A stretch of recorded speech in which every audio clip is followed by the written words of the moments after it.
Hello everyone and welcome back to the London Chess Classic. Today is round 2. Yesterday we had 2 decisive results, but now we're back for round 2 and let's have a look what is happening today. Sorry for the delay. My apologies. I was playing today in an online tournament and not just any. It was a Dutch women's online tournament championship, that is. And yeah, it was a super tense event. I was not expecting to make it this far. It was a knockout format. So yeah, I was hoping to make it in time for the start of the round, but my last match went on and on forever, and finally I managed to lose the match, which was okay. It was pretty expected. I was not expecting much, honestly. I was already happy to be in the finals, but yeah, I was very close in the finals actually, which was pretty surprising. But yeah, I made it close, and that's also why I'm super late now. But I'm happy to be here now with you. Place in Dutch Woman Thank you so much. Chess Thank you so much, you Silver, for the 100 bits. Anna-Maja Thank you. love. Thank you. It was amazing. It was really fun to play, and for those who watched, I hope you enjoyed watching that. But now we're back with the London Chess Classic. So today is round 2. The games have already started. It's been over 2 hours that the games have started, so a lot has happened, and we're going to jump right into the games. If you have any questions, feel free to ask. We're also now live on YouTube. Thank you so much, Manja. Thanks for the 25 months. Thank you. Thank you. So we're also now live on YouTube, which is the very first time. So I'm hoping to read the chat, but also that everything works well there. So if you don't happen to like Twitch for some reason, or maybe you don't really have good connections when it comes to loading streams on Twitch, there's also an option to check out my YouTube channel. So yeah, without further ado, let's take a look at today's matches. So the pairings of today are as follows. We have Andrei Volokitin against Shreyas Royal. Shreyas had a really good game yesterday against Luke McShane, held a draw when things were pretty complicated for him, but he did a great job surviving the game and made a really nice draw. Then we have Amin Tabatabai, who had a rough game yesterday against Michael Adams, but today is coming back to face Luke McShane. Then we have Hans Niemann facing Michael Adams. That is going to be an interesting match. And then we have Mateusz Bartel against Jules Musa and Nikita Vitiugov against Gukesh. That is also going to be interesting, as Gukesh and Michael Adams are leading now, as they have won their games yesterday. So let's take a look. Let's start first with the game of Gukesh. So we have the game of Andrei Volokitin and Shreyas Royal here, but I'm really curious how Gukesh is doing, as he is currently the leader in the tournament. And at a first glance, he seems to be worse. So let's take a look what happened. Let's simply start from the beginning, as the players still have so much time on the clock, which they will definitely spend in this phase of the game. So let's start from the beginning of what happened. So I also warm up a little bit to see what happened, as I have no idea what happened until now. So we see that the Slav variation was played, and the Slav exchange happened as the pawn was captured on d5. This is typically one of the lines that most Slav players dislike, as you're just basically playing for a draw. It's really difficult to find play here with the black pieces, so that's why people with the white pieces play this pretty often, and you simply develop pretty easily with white. The knight went to e5, which is apparently not the most favorite move. Queen b3 is often played to attack the pawn on b7, and yeah, as you can see, you cannot copy anymore. You cannot play something like Queen b6. That cannot be right, as you can simply capture. There's knight b5 moves possible, etc. In this situation, there is a check, so you have to be careful. But there's always, you can start with a3. You can simply develop, but these pawns will always be weak. So that's why this is not favored at all. And yeah, queen b3 for this reason is a pretty good move. But instead, Vityugov went for knight e5, which is probably preparation. And this is also the moment that Gukesh spent quite some time. He played knight d7. So the best move apparently here is to take. And afterwards you can play knight d7. But now after knight d7 you allow knight takes c6. And this pawn on c6 tends to become a weakness. So let's see how Gukesh dealt with that. a3, bishop e7, bishop e2, short castle, c5. And that is how Gukesh solved this backwards pawn. However, now white gets a lot of play. So knight takes e4, bishop takes, short castle, and after bishop d6, there's a trade. And now you can see that white is positionally better because this bishop on e4 is not doing much, and it's relatively easy for white, at least easier than black, to create a passed pawn. So here you have an advantage with the white pieces on the queen side, so that's why it's much easier to create the passed pawn. Then when we see black's pawn here on d5, it is much more difficult to create a passed pawn here. If you play e5, you're weakening your pawn on d5. So that's why you have to be pretty careful here with the black pieces. At any point, f3 may happen at the right time. So here, rook c3, of course, you don't want to trade. Well, you can still trade, but you can, of course, start with rook c3 because you want them to take. So after rook takes c3, queen takes c3, you have full control over the c file. The rook will jump in on c1, and here white has a pleasant advantage. So rook c8, rook c3 was played. Let me reload this. And e5 was played, so pretty risky, but you have to do something with the black pieces, right? Avoiding the trade of the rooks, which is really interesting. And now the rook comes in on the 7th rank. So it is clear that Gukesh is in a slightly worse position, but it's definitely holdable. It's not something to be too concerned about. These positions tend to be more towards the drawer's side, but of course, this is a very unpleasant situation, especially because rook c6 is being threatened here. The queen can retreat to f8, of course, but once you have to make such retreating moves, you know that there is a big problem, right? So Gukesh needs to find what to do against this. Regarding the time management, the players are doing just fine while Gukesh is down 20 minutes on the clock, but it simply has to do with the fact that Vityugov has been playing really quickly. And yeah, we're on move 21, so not time trouble territory just yet, but I can see Gukesh's clock run down as he is in a difficult position here. So yeah, this game seems to be good for Vityugov, but let's see what Gukesh comes up with and if he is able to save this situation on the board. Would Nikita be still in prep?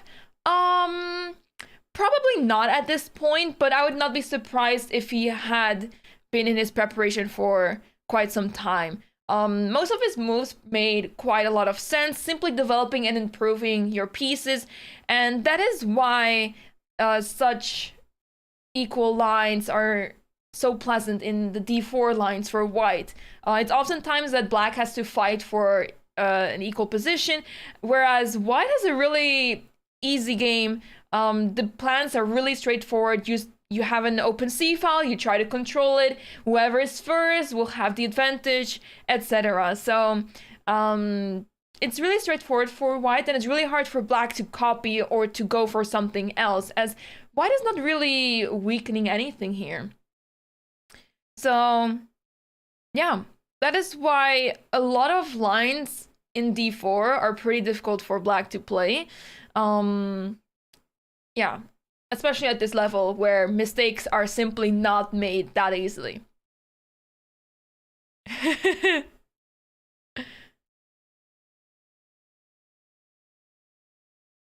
Welcome everyone, by the way.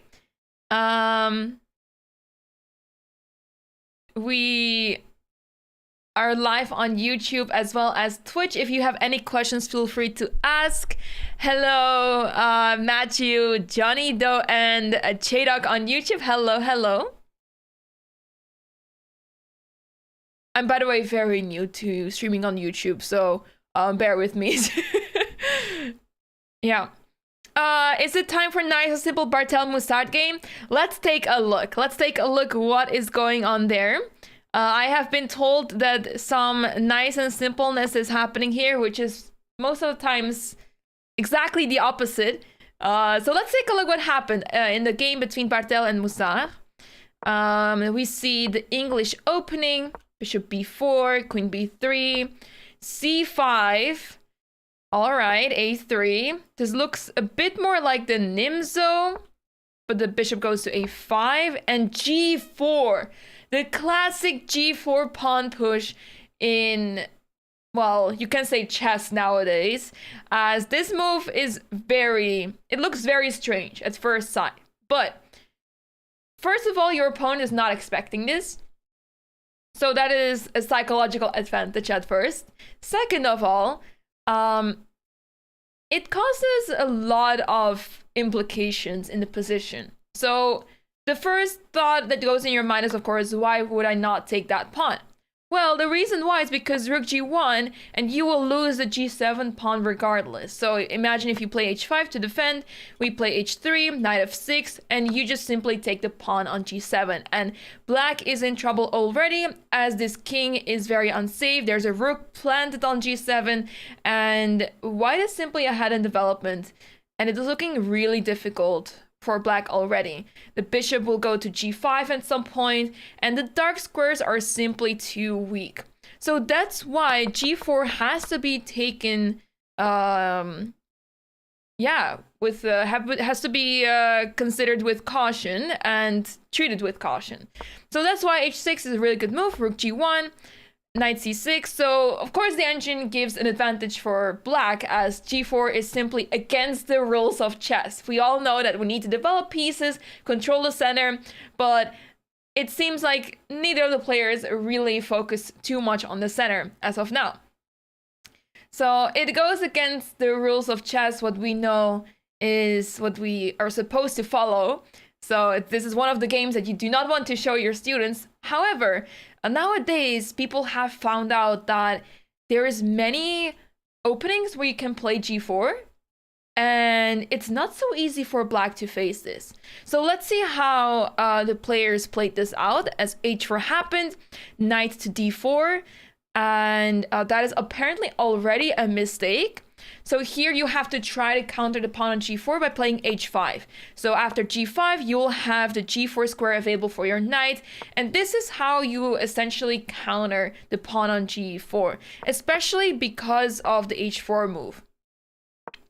Otherwise, if the pawn was not on h4, this whole idea of putting the knight on g4 would not be possible, as h3 would be possible, and then the knight is simply trapped. Well, you can still go to e5, but it looks very unpleasant already. So for that reason, it was crucial to play h5 now. It looks very difficult to play this, as you already played h6, so essentially you wasted time. But sometimes you have to consider the circumstances, and in this situation, h5 was a really good idea. I remember a game Ariel and me played g4 in a similar-ish position. Yes, it's very popular. It's very popular to play g4 in many different lines, especially in these lines where e4 has not been played yet. Even then, in some Sicilian lines, g4 is played anyways, but most of the times g4 is very challenging for black when e4 has not been played, as the attention is really on the king side here for white. But knight d4 was played. So knight takes d4, pawn takes, knight b5. It feels very dicey already. So there's a pawn hanging on d4, and there's a check hanging on d6. If you allow knight d6, this king can't castle anymore and looks pretty awful over there. So d5 was played, which was a great move played by black. So here c5, simply maintaining the pawn majority on the queen side. Knight e4 attacking the pawn. Here the pawn on d4 was captured. Knight takes c5, queen b5 check, and knight to d7. And here b4. This is looking crazy. So bishop b6, bishop b2. the h4 pawn is hanging, but it's difficult to see how to counter it. What do you do after queen a takes h4? Because a6 was played, which is still fine, queen a4, but here short castle. So Jules Mussard completely missed capturing this pawn. He probably realized that he could capture this pawn, but I really wonder what he was worried about, because after queen takes h4, the one move that concerns me here is knight f3, because it attacks the queen and you open up the bishop to capture the pawn on g7. But what happens after queen takes f2, king d1, where you can simply play... It feels like you can play any move. No, there's no rook g2. Was Black concerned about getting their queen trapped for some reason? Because what if you play short castle now? The move that comes to mind here is king c2, so that you get to play rook g2 on the next move. But you can simply move this bishop from b6 anywhere, really. And then the queen will be able to retreat to b6. You can also take on f2 with the bishop. Probably. I was a little bit concerned about the queen on h4, but king d1, and I guess you can simply retreat with the queen. Same idea. But maybe now, after rook g2, you retreat the bishop, the pawn on g7 will be hanging. So perhaps this is a slightly less version than taking on f2 with the queen. But yeah, it looks risky, but in any case, the pawns were simply hanging. So I wonder... Oh, a game has finished already! Wow, we will take a look at that in a moment. I saw Michael Adams walk away, so we're going to take a look at what happened. Strange position indeed. Yeah, if rook g2 directly, there's queen takes f1. So that's why rook g2 is not a move yet. You want to play king c2 first, but now you can simply move the bishop anywhere. Let's say bishop here. Oh, actually not on d8 actually, because you allow bishop d4. So the only move would be bishop a7. You don't really have many options with the bishop. So bishop a7, you just retreat the queen and all is fine. White, Black is simply winning. So this is pretty crazy. Queen a4, short castle. Black did not take on h4.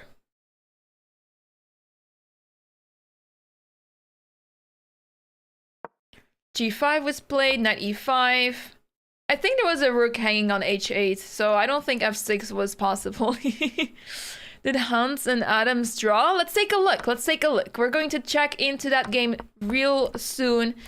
Short castle was played, g5, knight e5. Takes on h6, g6, and this is the current position. I feel like three results, no, actually not three results. I think two results are possible here. And I think both of them are decisive. Because this white bishop on b2, the dark squared bishop, is simply insane. Black's king is extremely weak. And I would be super concerned here with the black pieces. 4 results. All good, all good.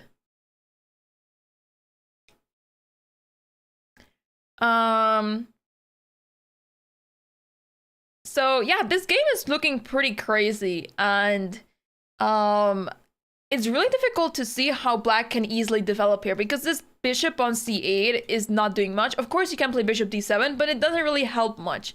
So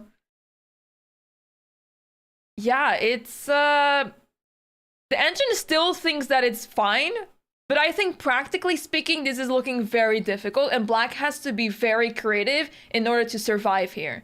So yeah, very tough. A lot of threats in position, but White is also has to be careful here, because the h4 pawn is still hanging, mind you. So you can't just play a move like f4, which is very appealing, but that would simply allow queen takes h4 check. So yeah. Interesting game. We'll come back to this later. Now for those that are super impatient in chat and are dying to know what happened in the game between Hans and Michael Adams, let's take a look. Let's take a look what happened. Whoa. Okay, this is a crazy position. Um, this is a crazy position.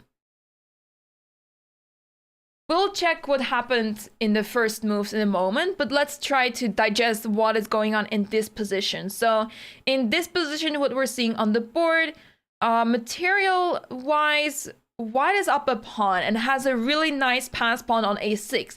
However, the white king is in huge danger. And the bishop is really bad on h1. It's simply blocked on e4, by the pawn on e4, and yeah, it feels like there are many ways of attacking here with black. As soon as one of the rooks gets on the towards the first rank, things get really dicey. Yes, so for those who are wondering, we have a 15-minute delay on the moves for fair play, as fair play measures, but the camera is live. So that means that when we see players end their games, that's because we have a 15-minute delay. So we've yet to see what the result is. I actually can't figure out what the result is, but I'm guessing it's based on this position, given that it's finished within 15 minutes, it may just have been a draw, but I could be wrong.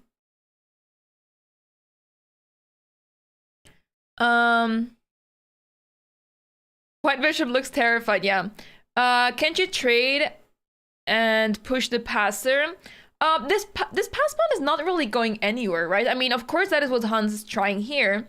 Why isn't there a 15-minute delay in the video then? Well, it's either 15-minute delay on the stream, which means that there is no chat interaction, or no video at all. But yeah, if you can figure out the moves based on what we're seeing on the camera, then you have great vision. But I can't figure it out. I can't even see what the result is based on the camera. So if you do, that would be great.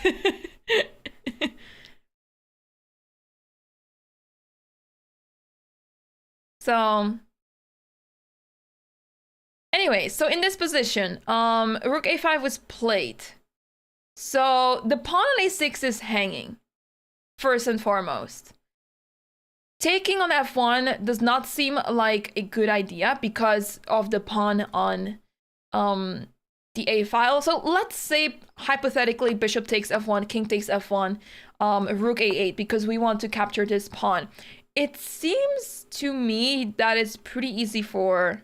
Okay, first of all, this pawn is easy to pick up. Black can't just capture that pawn because the e4 pawn will drop. And as soon as the pawn on e4 drops, the bishop activates and we'll have a pair of bishops. But okay, we don't have to give it up. We can just play a7. So now let's say rook e7. Then actually white has to...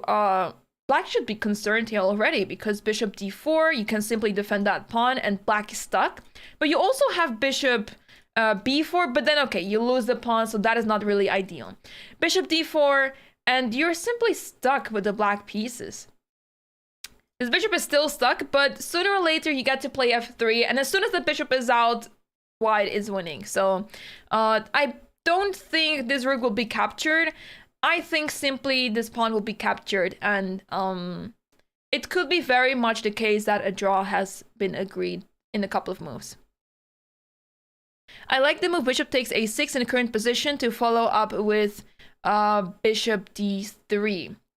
Oh, you mean currently bishop takes a6. I like it a lot too. I like it a lot too. It looks really good. I agree. Because, of course, you want to take the pawn.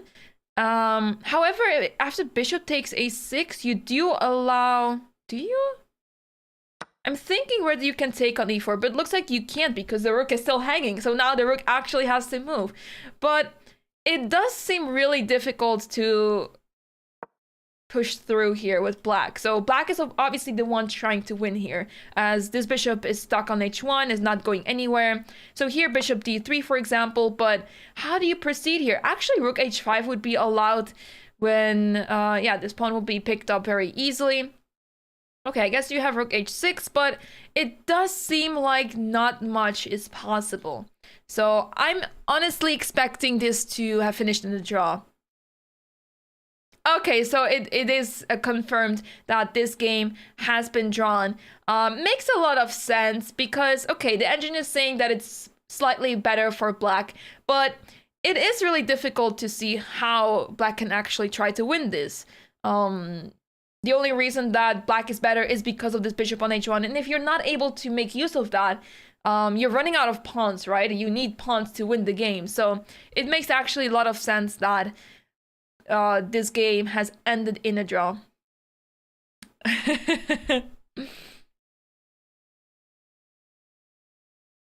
Let's see.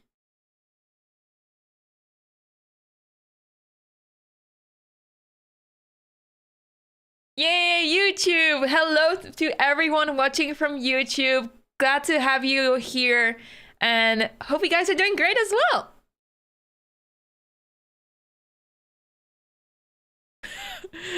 It's funny because I have no idea how Chaydog is a mod on my YouTube channel. I don't know how that happened, but I guess we have a mod on YouTube. That's actually hilarious. But yeah, hello to everyone on YouTube. Let's now take a look at some of the other games. We'll come back to this game. I'm expecting it to, well, it should be finishing any moment, right?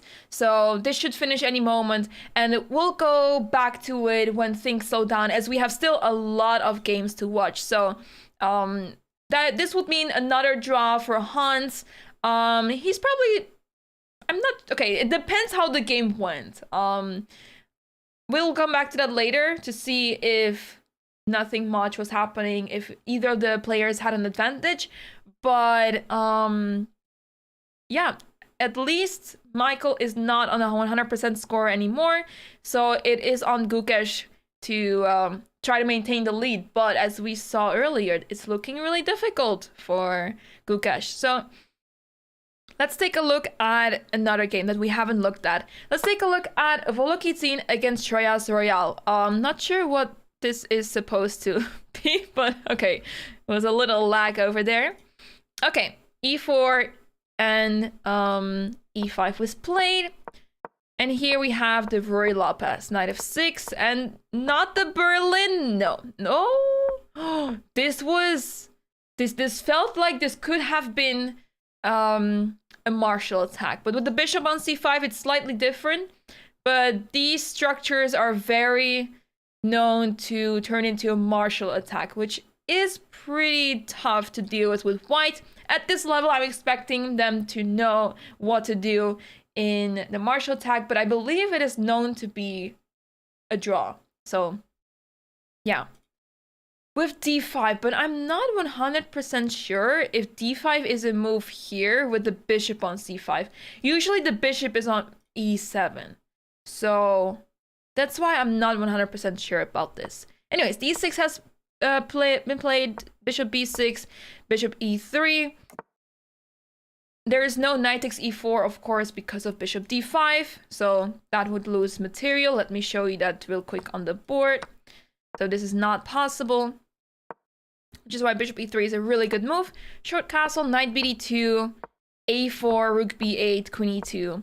We remember from the Ukraine versus the UK versus Ukraine charity match between Andrei Volokitin and Michael Adams that Andrei Volokitin is really well prepared in these lines. He knows very well what to do in the Rory Lopez, and we've seen amazing games played by him in this match. So if you are curious about this match that happened earlier this year, feel free to check out the UK versus Ukraine charity match, as Andrei Volokitin won this match pretty convincingly, especially in the second half of the tournament. So we saw some really instructive games played in this opening by Volokitin, so that was really exciting. So a takes b5, a takes b5, knight g5 was played, attacking the pawn on f7. So now rook f8 has to be played. White takes on e5, Bishop takes b6, a lot of trades happening, and now f4. So it makes sense to get rid of the dark squared bishop of black. That bishop is often pretty good and annoying to deal with, as this pawn on f2 wants to move forward and this bishop restricts it oftentimes. So e takes f4 and e5, making things very spicy. So bishop g4, knight to f3, and now Shreya Zuriel made a mistake by taking on f3, which makes a lot of sense because this bishop looked very unpleasant on g4.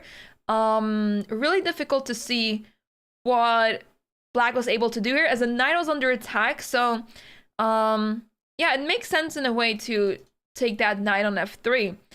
So yeah, what else would be possible here? Moving the knight allows moves such as e6, so not so clear what was better to do here. I mean, you could have played queen e7 to pin the pawn, but overall still a pretty unpleasant position for black. And perhaps you had to keep the bishop on g4 just because it is a pin on white over here. So yeah, that's why taking an f3 was not a good idea. Knight d5, but now knight h3. So Volokitin also made an inaccuracy, well, a mistake in this case. He's attacking the pawn on f4, so it makes a lot of sense to go for this move. But yeah, the engine is not happy with this. What else was possible here? Because the knight is under attack, so we have to get creative here. h4 seems like a move to consider, but after h6, I'm not entirely sure what the knight is doing there anymore. Perhaps you have to try to involve putting a rook on the d file. I feel like that could be pretty disastrous at any moment. That looks pretty difficult. Maybe you need to wait to be provoked by h3 to trade a bishop for the knight. Absolutely, yeah. Absolutely. It was indeed not forced to take on f3. But it does seem like black is on the threat hanging here. Barely able to hold on, as there is a dozen of threats in the position. So yeah, after moves such as knight d5, queen e4 comes to mind, double attack on h7 and d5. So here rook takes, knight d5. If queen e4, in this situation the knight is hanging, right? So that is probably the idea of Shreya Royale, as now knight d5 is hanging queen e4. So that's why he needed to get rid of one knight so that he could play knight d5. I'm guessing that was the idea behind his moves. But it is indeed very difficult for black. And queen e7 is on the board now, so attacking the pawn on e5, allowing bishop takes d5, but after bishop takes d5, there's queen c5 check. So you will lose the bishop. It will be a trade, but not a very pleasant one for white. You'd rather keep this bishop, right? So mind providing insight into why a draw was made in Niemann game?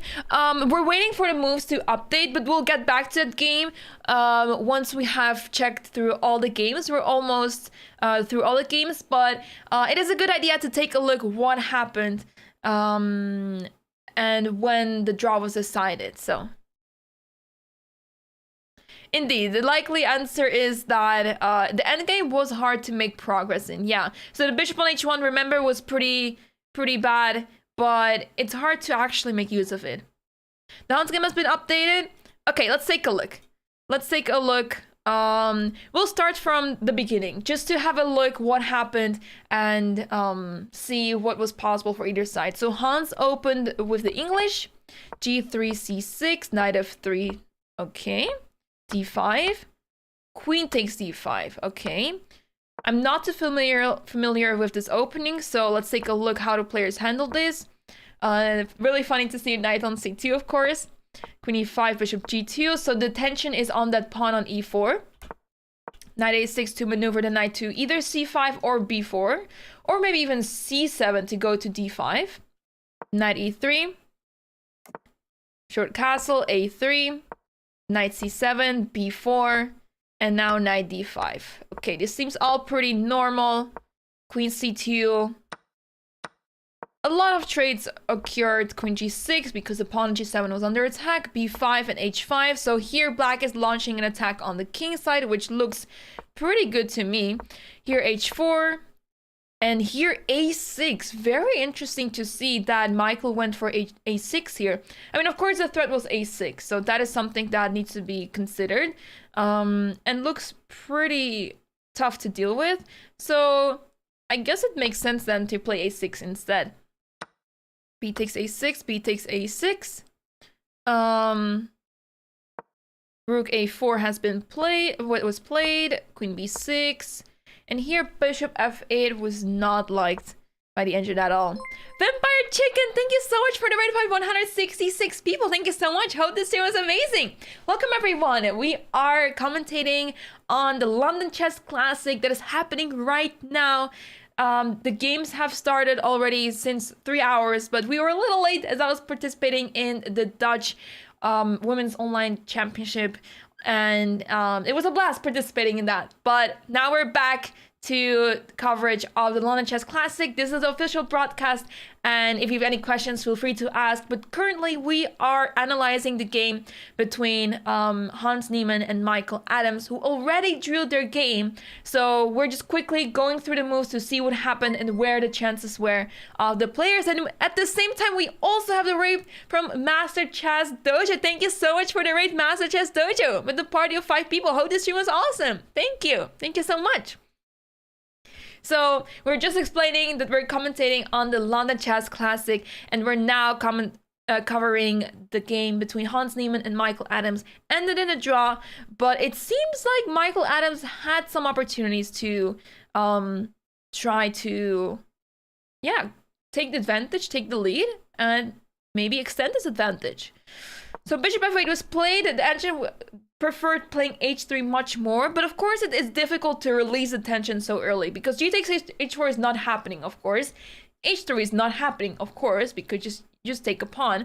So it makes a lot of sense to just put the pawn on h4 and let it sit there until the right moment, push h3. So bishop f8, rook c4. So Hans is going for that pawn on c6. Rook goes to e8. So Michael sacrificed a pawn on a6, but now with c5 is gaining a lot of compensation for this. h3 was played, queen takes e2, rook takes, bishop g4. Okay, this is actually where we tuned in. So not much happened really throughout the game. The rooks were traded here, f5, and here the players agreed to a draw. So for those who don't know, there is a rule in terms of draw offers. A draw offer is not allowed until move 30. So after move 30, the players are allowed to offer a draw. But until move 30, the only way to make a draw is by repeating moves and then going to the arbiter and confirm the draw. So that's why the players were now allowed to offer a draw as it was move 34. But the question was, could black not push for more here? Of course, but we do have to agree with the fact that it is difficult for black to make progress. So this bishop is really strong, covering most important squares. Yeah, perhaps trying out g5, f4, and putting the bishop on d3 would not have been a bad idea. But in this position already, bishop f3 is possible because the pawn is pinned. I would most likely prefer to play on here until the very end because black can not really lose here, right? It's really difficult for black to lose here. But yeah, for some reason, Mickey simply wanted to take the draw here and believe that it is a draw, which makes a lot of sense. But yeah. Time also becomes an issue. Well, it is move 34. He was going to get 30 minutes added to his clock in 6 moves. So it makes sense to play on here. It's basically mate 2. Well, if there was a knight on the board for black, I would agree. But it's really difficult to see how you would want to checkmate with just a rook and 2 bishops. So, yeah. Hey, Philip. Hello, welcome. So, Yeah, I would personally play this position on just because you don't have much to lose here, but I can understand why Mickey preferred to take a draw here as yeah, the bishop is coming out and it's not so easy to win here, but yeah, interesting decision. He's an old man. He needed to get back to the rest home before the weather got too cold. Okay. All right. So that was Hans's game. Now let's move on to the active games that are going on right now. As you can see on the cameras, the games are still going on and it is looking very exciting. So let's take a look. In this game between Amin Tabatabai versus Luke McShane, it looks pretty drawish. The material balance is even. It is really difficult to see how either side can make progress. I guess white should have a slight advantage as the queen is more active than this queen, but at the same time, queen of 4 check is possible. So I think it is pretty easy for either side to make a draw if needed. But yeah, maybe black can actually try something with g5 and queen of 4. Maybe black can try something. I think white cannot get ambitious here because of g5. So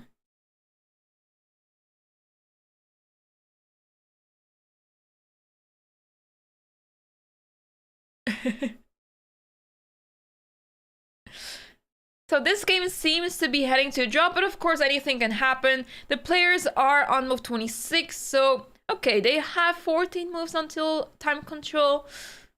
Should be fine.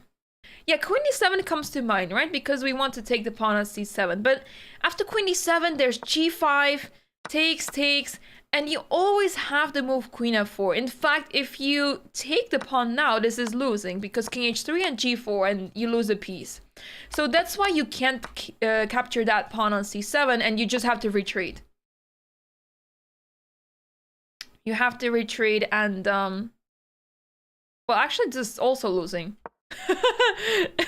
This is also losing, actually. I thought you could simply escape, but I'm guessing that g4 is just becoming a huge problem.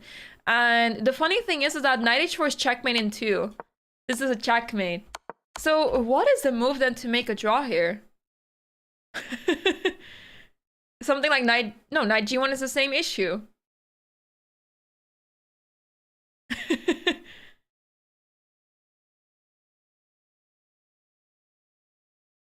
Do you have to take the pawn, maybe? d4, you have the same issue. Queen f4 and g4. King h3. Looks like it. That is a crazy move to play. That is a crazy move. So it's actually not so easy for white. If king h3 is the only move to play, that looks like white is running into some issues. But okay, we did capture the pawn on g5. Perhaps this is not necessary to do. And we played queen d7. But it does mean that things are not so easy for white. So black is the one trying something out on the king side, and white just has to try to defend here. What's the issue of king h2? Let's go back to that position. If king h2, queen f4 check, king goes here, and g4 I was thinking. Apparently that's not what is the problem. Oh, perhaps you give a check here, king here, and then g4 to take the pawns over here.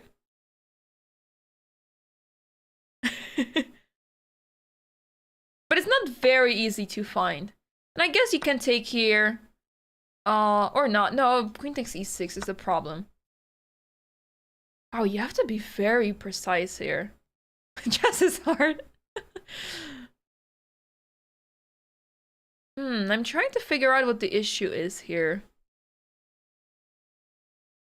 Well, there was a better way to go here, as this was...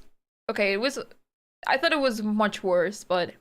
Can you pin the knight? I was thinking of the same. But...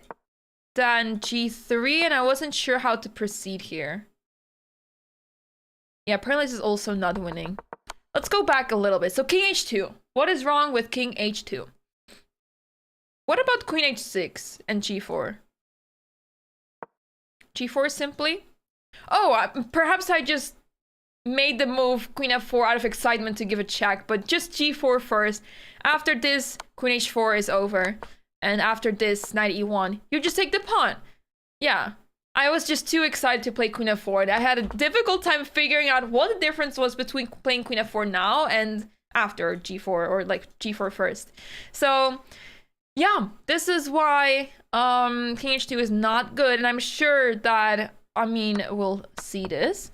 But let's go back to the current position. Okay, Amin is still thinking about his move, so let's quickly hover over the other games. Some moves happened in the game between Vityugov and Gukesh. Let's take a look what happened. No, your inputs are very appreciated, GM Silver, very much.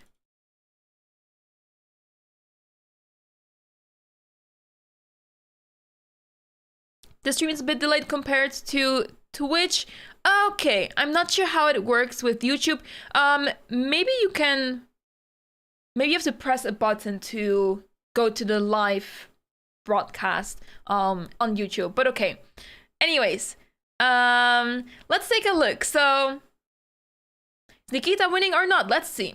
So we left off around here. Rook c7 was played and d4. f3 was played. Bishop d5 takes. Bishop e6 and here d5. Ooh. Okay, so here white had a really good opportunity to play rook 1 to c6. Completely crazy move. Allowing queen takes d4, queen takes, and pawn takes. And this should be better for white. The funny thing is that black is so paralyzed with the pieces that this pawn is simply not able to move forward. This bishop cannot support the pawn. This bishop blocks the pawn super well. And it's actually really difficult to see how black can make progress. And it's crazy that white is simply much better here with a huge advantage. So yeah, this was the opportunity for white to take the advantage, but they played d5 instead, simply giving up the pawn very easily. In a different way, but now with the pawn on e5 instead of d4, and that is the difference. So if the pawn was on d4, it would have been a bigger weakness, but now it can be supported by the other pieces much easier. f6 can be played, as we will see. Rook takes, queen takes, and f6 has been played. So Gukesh is still trying to survive here, but it is looking very difficult. He's slowly coming back, but anything can happen. Queen e7 can not be played, fortunately for Gukesh, as the queen is pinned. So I'm expecting the queens to be traded off soon, but Gukesh will have to fight for the draw as he's facing two pawns on the queen side, and it's much easier to create a passed pawn over here. So that is the current situation in the game of Gukesh. Gukesh is down to 5 minutes on the clock with 13 moves to go. So Nikita is going to take his time here, but Gukesh has to play a bit faster. At least when the queens come off the board, it will be a little bit easier to make the moves quickly, but still, in a slightly worse position with lower time on the clock, it's still very difficult, of course. Hans has drawn his second game as well. So in the first round, Hans drew, and also in the second round. In the second round, he was doing slightly worse, but his opponent agreed to a draw, as it was not so easy how to make progress. He didn't blunder engine on crazy. Yeah, try to be careful with getting fooled by engine, yeah. Yeah, the time is not looking good for Gukesh indeed.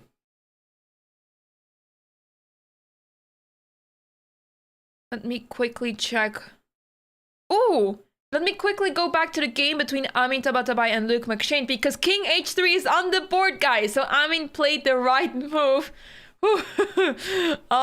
crazy move played by Amin, where king h3 is definitely not easy to find. So indeed g5 happened and he played king h3 right away. And also queen d7 was actually played. I forgot to mention this because we left off here and we were talking about the move queen d7, but indeed queen d7 and now king h3. So this is on the board. Amin is barely surviving here, but he seems to be doing fine now as he managed to find the one move saving the game, king h3. So, yeah. Musa has blundered. Let's take a look at that game. What has happened here? Whoa, whoa, whoa. What's going on? So, queen b3. The pawn was captured. Kukic can still qualify. Absolutely.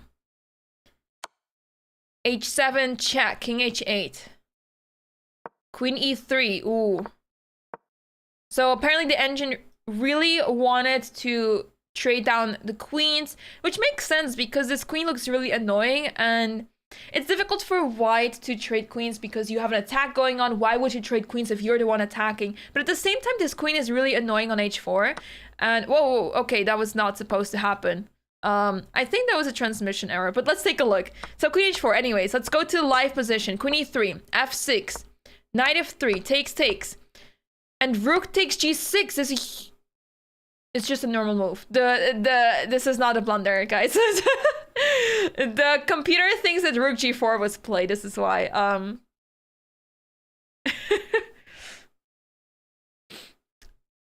It's a well, not really transmission error. This is a chess.com error or something. Yeah. No, rook g6 is fine. Okay. So all right, let's just go back to the position where we left off, all right? Queen e3, f6, and here knight f3. So takes, bishop, oh no, not bishop, e5 was played, and here rook takes g6. So white has a really good position. Rook takes g6 was the best move, so I think the evaluation will be fixed shortly. There we go. Okay, so bishop e6 is on the board, and let's see what the material count is. So white is up a pawn with a really dangerous attack, but it's difficult to see how to proceed here because you can't just play rook takes f6 or something like that. Too risky. Sind, BG, thank you so much for the 3 months. Thank you. Thank you so much. That emote is adorable. That emote is adorable. Rook c1 on the board now. Developing the piece, but the engine is not liking this at all. I'm curious to see where this bishop on f1 will go. Because it's hard to see where the bishop would be good. I mean, of course, we want to put the bishop on f5, but that is a difficult road. Because if we put the bishop on d3, we face e4. However, maybe you have some bishop takes f6 shenanigans after that. So maybe e3, bishop d3, bishop f5. That would be my idea. Why didn't he play bishop takes e5? Very good question. You mean here, bishop takes e5? I think because of queen takes f2 check. So let's take a look. Takes, bishop takes, king takes, pawn takes. So it would have been a trade, but now this pawn will simply be captured, so black will end up with a pawn more. So that's why queen takes f2 is a problem. So yeah. Yeah, that's why. That's why.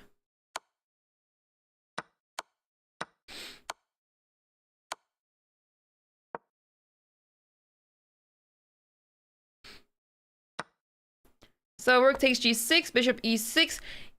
And here the same issue. Bishop takes e5, queen takes f2. Always those tactics that you have to keep in mind. It looks very nice to be able to capture that pawn on e5, but queen takes f2 is always around the corner. So that is something that you have to keep in mind, which is why e3 would be very beneficial for white. So rook c1. Rook c1 is on the board. And now it's on Jules to try to survive here. But that is not an easy task as he is down a pawn and his king is extremely weak. So he's using the pawn on h7 as we call it an umbrella. I'd like to call it a shield because it's covering you. And yeah, the king is safe because of the pawn, but once that pawn is off the board, things will get really shaky over here for black, so yeah. Why is that girl walking? That girl may be an arbiter.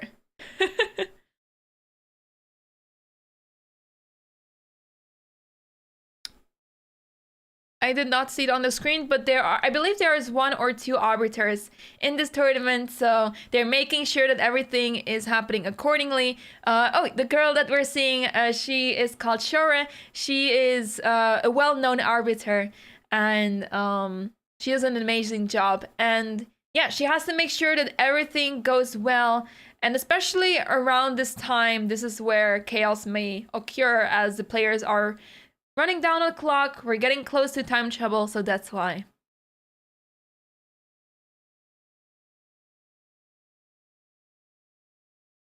Never played a proper OTB game, but I will be annoyed if I had less elbow room like the player in the white shirt. I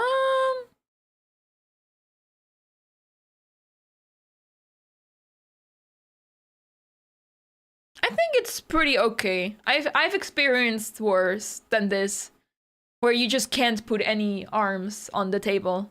Nothing. Sometimes you have to be happy to even be able to write down the moves. But of course, players have enough space for that. It's actually really nice that you get to have one board on one table. So, yeah.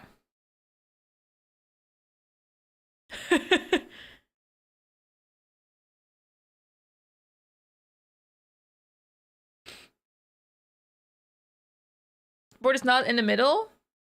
I think it's an illusion. I think it's an illusion.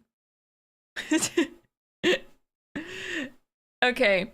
Let's take a look.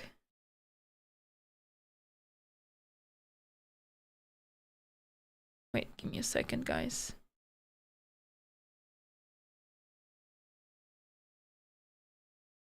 Wait, how do I do this?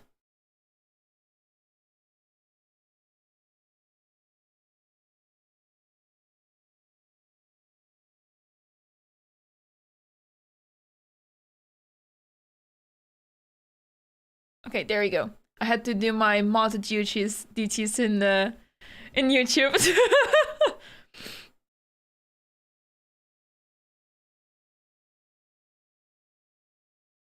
Let me take a look at the other games. Okay, so in the game of Gukesh, the queens have been traded off. A rook trade has been offered. If the rook trade occurs, it may be pretty easy to draw. So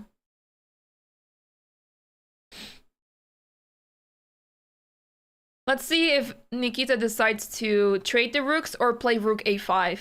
Because after rook a5, at least you're attacking the pawn, but it is difficult to see how to make progress here. I mean, of course, you can try to create a passed pawn, but that's going to take some time. This king will get to d6 and become active. So there we go. The rooks have been traded off the board. We're now in a bishop endgame where both bishops are on the same color. So it's really funny how bishop endgames work, because when you have opposite color bishops, it's usually much easier to draw. But at the same time, there has been instances where one side lost. It really depends. It really depends on the king activity, but both kings are pretty far away from now from the action, so they have to start developing the kings, get to the center of the board, and yeah, from that moment onwards, we'll see what happens. But this should be a draw.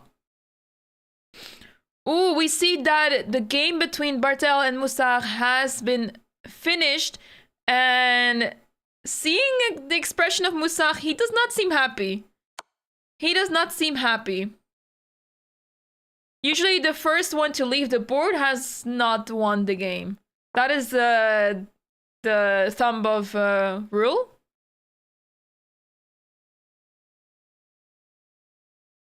So it is looking like something happened there.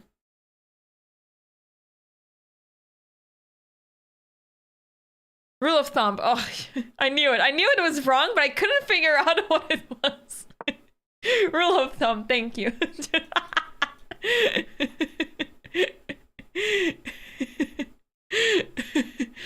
I can tell you guys that playing I've been playing since 1 p.m. and that the matches have made me very fried. I did not expect to be playing until 5 p.m. And the games were extremely competitive, so it was a lot, but yeah. Yeah, seems like Jules lost. That is quite a shocking result, as the game was very crazy, and um yeah, seems like this G4 pawn push worked out for Bartel. For now, we're looking at this endgame over here. Given the fact that the game has not ended yet on the screen, this endgame will go on for quite some time. The players are still on move 33 in this position, so yeah. Kukash still needs to make 7 moves until the time control. Let's take a look at the other game between Volokitin and Shreya Royale, as some craziness has been going on here as well. We left off in this situation where Black played Queen e7, King h1 was played to avoid any sort of check on c5, Knight f6 was played, Rook e1, Rook e8, and now e6. What a move played by Volokitin. And this way he traded off a pawn in a way, but this pawn a6 is not going anywhere, so he will recapture this pawn very, very easily. And after bishop takes e6, knight takes e6, we have this position on the board, and look at the clock! 39 seconds for Volokitin with 12 moves to go. We see this board on the bottom left of the camera. Volokitin is known to be in time trouble very often, so let's see if he can survive this time scramble, as he is down to 39 seconds, but with a pleasant position.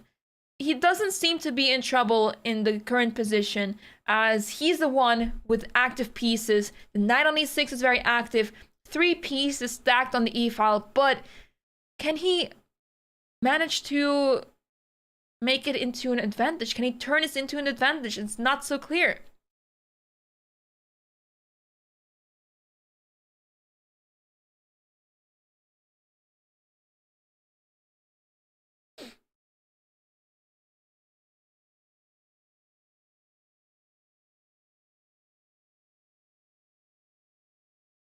Fire on the board, absolutely. Shreya is spending some time now. It's always a good idea to slow down when your opponent is the one in time trouble, because yeah, it can be really tempting to play quickly, but you shouldn't. You should try to regain your composure and not fall for any tricks, and try to spend the time well that you have. It's always a good idea to think. People get very tempted to play very quickly when their opponent is low on time, because the thought process is that, okay, so my opponent is low on the clock. If I spend my time, my opponent will be able to spend time on my time, like when on my move, and they will be able to figure out their moves. But it is of most importance that you spend time and not rush your decisions, not rush your moves, as that can actually backfire you. So make sure to use your time. I had this recently as well, where I was super low on the clock. I spent all my time in a few moves in a row because I was in a losing position and I did not know what to do. I went down all the way to 2 minutes on the clock, and then I decided to make a move, accepting my fate. And my opponent made a move within a minute, and she made the incorrect move, which allowed me to come back all of a sudden. And yeah, then she realized what she did. And I managed to win that game at the end, which was a big roller coaster. But yeah, that's why it's a good thing to keep in mind. Make use of your time. Do not start moving fast when your opponent is low on time. There's no need to make moves quickly. There's no need.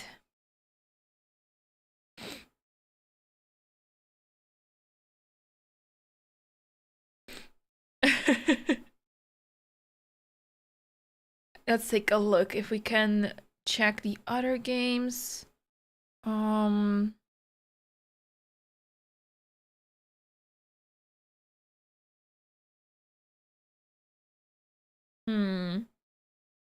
Okay, I think we should stay on this game because this game is getting very interesting with the time scramble.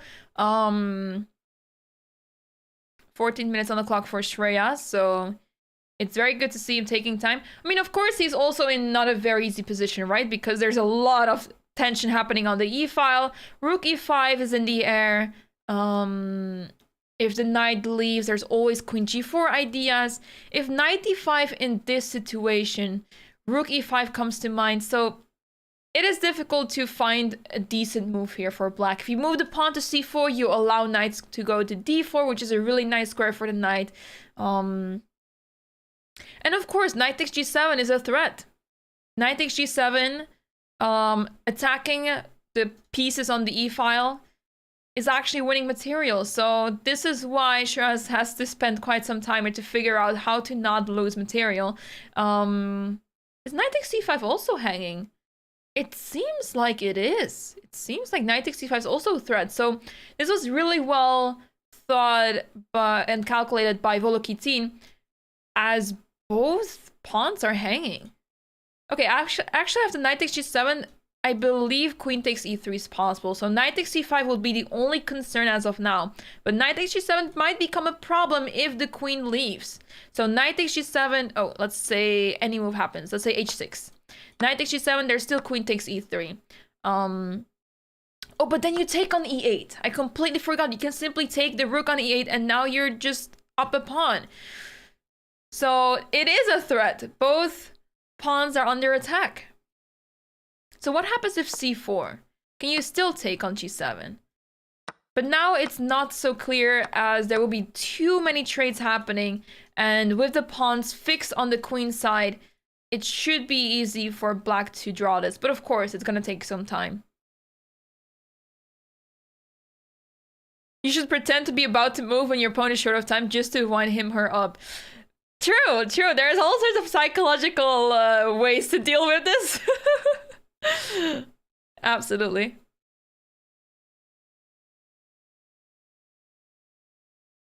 Absolutely.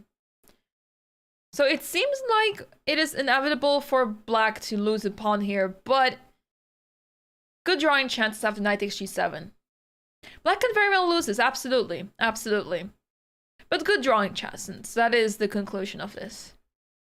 Let's take a look.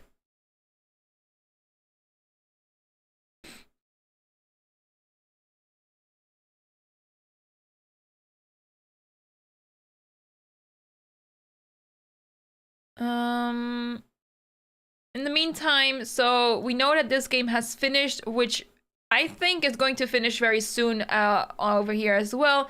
Let's see what happened. So we left off at bishop e6, rook c1, right? Rook f7, e3 was indeed played, just as I suggested to play e3, rook e8, and bishop d3. There we go. Bartel found all those moves, bishop d8, and now simply bishop takes e5. An amazing move. Let's figure out what is actually going on here. What happens after f takes e5? Because it's looking very crazy. Is there some rook takes e6? Rook takes f3, rook takes e8, king g7. Ah, you play rook g8. Rook g8 check and you promote. And that is why this is completely winning. You're simply up a rook. Finally, bishop takes e5 works. Yeah. Is there any danger when it comes to queen takes f2? Seems like you can simply run away and there's no more check available.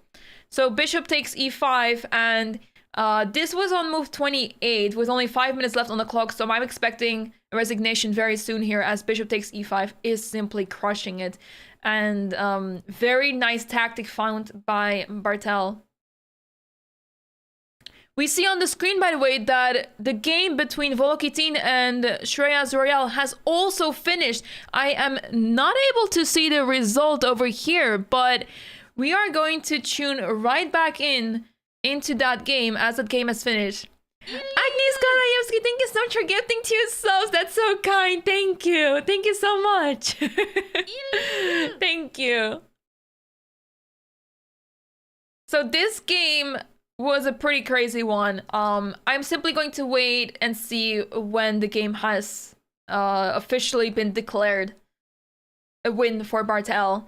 But what a finish by Bertel. Amazingly played. And that goes to show, playing g4 early in the game, this is what could happen. And it is very likely to happen as well, because it surprises your opponent and it's very unexpected. And yeah, the complications were too much for Black to deal with. Let's see if there was any update. Not yet. Bertel's eating something that raises elo this year. Oh no. We should ask him what he has for lunch, perhaps, or breakfast. I want to. Yeah, what did he have for breakfast? That's a very good one to ask.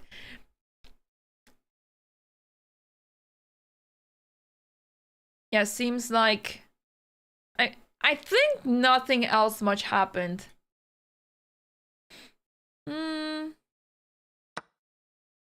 Okay, rook takes h7 was played, and now rook takes f6? That seems very much over. Okay, you have to be careful here with queen h1 in the air. You have to be careful with that, but it seems like rook takes f6, queen h1, take, king e2. You always have a discovery check, right? Rook takes e6 is hanging. So if you take, rook takes e6, and this is over. Actually, rook f8 was checkmate. Even better. This is a very beautiful checkmate. So rook takes h7, you just take on f6, and beautifully executed by Bertel. Really nice usage of all the tactics and position at the right time. We were talking about bishop takes e5 earlier, right? That it may have been a possibility, but it wasn't. But now it was, and how? In what a way it was possible in the end.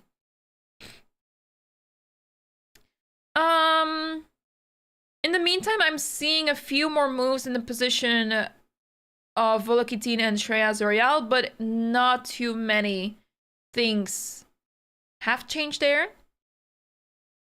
We see on the live camera that Gukesh is still fighting for a draw in his game against Vitiugov. Shreyas has lost. Oh, wow. Let's quickly go here. Oh, he made a blunder. Oh, wow. So c4 was played. And after h3, queen d7, trying to get out of this tension on the e-file. But once again, it blunders knight takes g7, and it is on the board. Knight takes g7, a brilliant move, because now after rook takes e3, queen takes e3, there is a rook hanging on b6. So after knight d5, you have... What do you have here? Do you have queen g5? Queen g5 looks really nice. Queen d4. And you're simply... Oh, queen g5 is not good because of rook g6. So that's why you have to play queen d4. This is so difficult to see. So this is actually... No, this is not on the board. This is king takes g7 was played and rook takes e8. Wow. So here we see the similar endgame, but without knights. And that is why this is not good at all, because now this rook is going to be very passive. And white simply needs to activate the king towards c5, and that is over.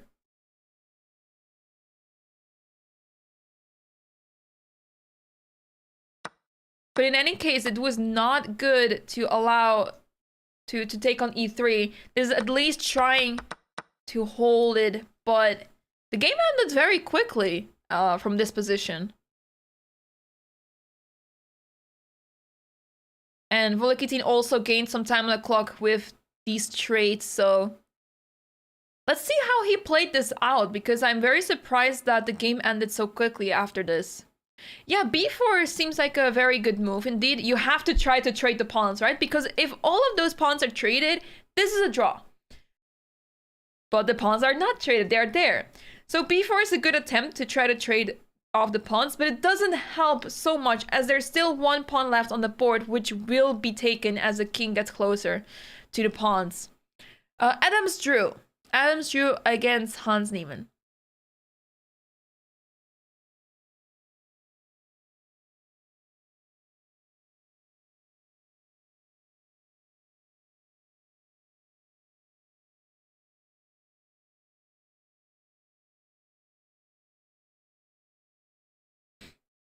Before rook c8, that's even worse. That's even worse. It will be a quick loss then. There's a lot of moves to come. True, true. When you wait, you start to realize how long 15 minutes is. Rook d6 on the board, but this allows rook e5? Yeah, simply rook e5 and the rook has to retreat. Ay, ay, ay. Yeah, and now the king will be cut off from the 6th rank, but also from the e file. Well, rook e5, rook b6. This king will start marching, and you're just stuck to defending that pawn. So king g6, rook here. And this king is simply coming closer. You're not able to leave here because you will lose the pawn. Well, you can play rook here, but doesn't help much as the king is simply getting closer. You cannot stop the king from entering on c5. Joe Kangley, thank you so much for 12 months. Happy anniversary. Thank you so much.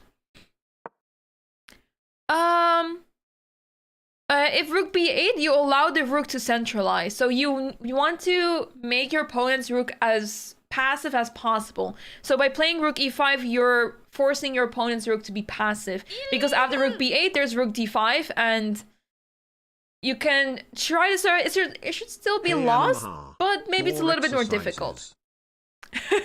Sente, thank you so much for 20 months on tier 2. Thank you so much. Thank you. Thank you. We won't have exercises for a very long time. I'm very sorry about that. But we will have exercises when after tournament. After tournament. Or maybe I'm not sure if I will stream on the rest day, but we'll see about that. We will see about that. So anyways, rook e5 has been played in this game, and this is, I think, how it went south really quickly. b4 on the board, but that is not going to help.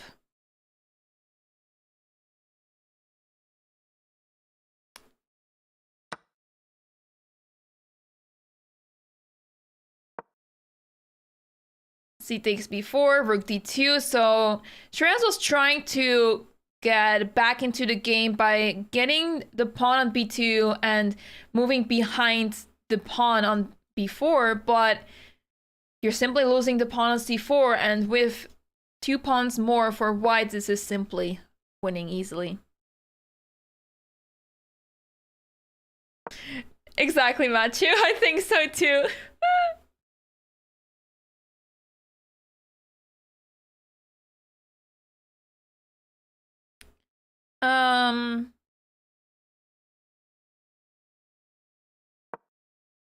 Let's take a look at the game of Gukesh.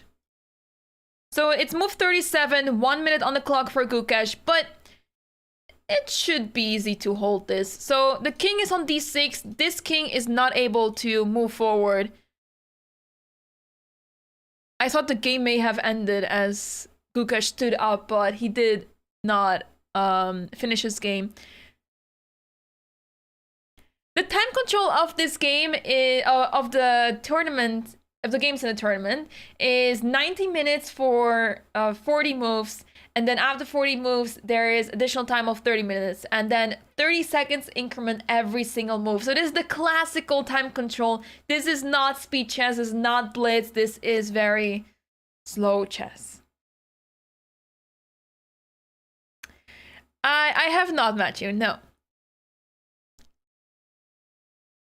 Hunt's result, he drew against Michael Adams. Snil chess.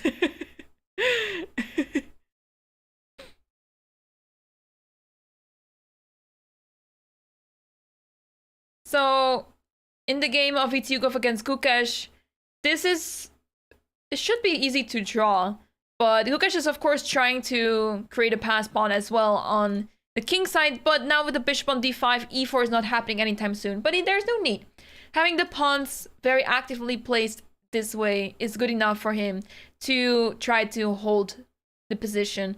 After a5, you do have to be careful with the pawn coming to b6. So it's not very easy. I think I would still be able to lose this with the black pieces.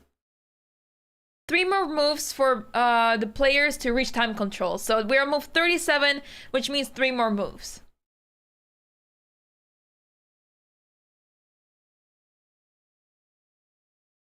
Oh yeah, right, after a5, that is a problem. That's why a5 is not possible. That is a very good point. So a5, bishop takes b5, king takes, king... Let's take a look, actually. Let's make the moves on the board. Bishop takes, king takes e5. And the reason why this is losing is because black is having a pass pawn very soon. And since this is a pawn on the very edge of the board, so you can try to catch that, take that pawn on a7, but you're simply not in time. So let's say takes, king takes here.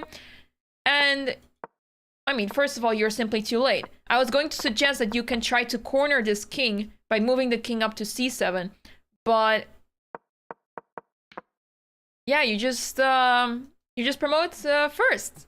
So, and this is completely winning, of course. So that's why a5 is not a move. So you'd have to think of making moves such as bishop b7, but then king c7 will happen, and the king goes back to d6. So really hard to make any sort of progress here with the white pieces as well.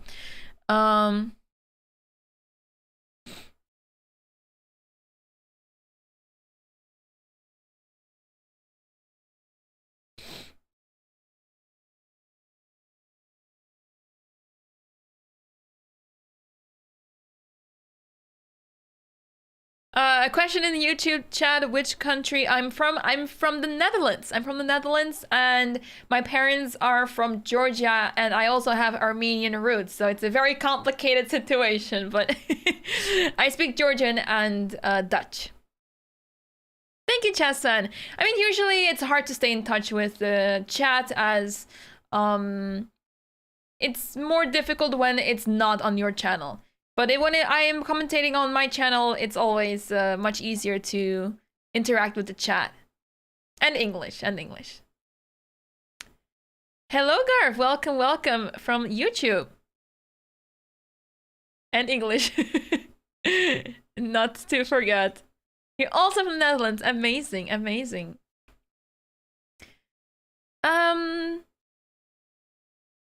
So we see that Amin is still playing. We see him walking around on the screen. We do not have his board on the screen. Well, his board on this camera. But there we go. Bishop a8 has been played to try to play e5. Let's just follow the last 2 moves of time control. Bishop e6 on the board. See you, Geoslord. Thanks for joining.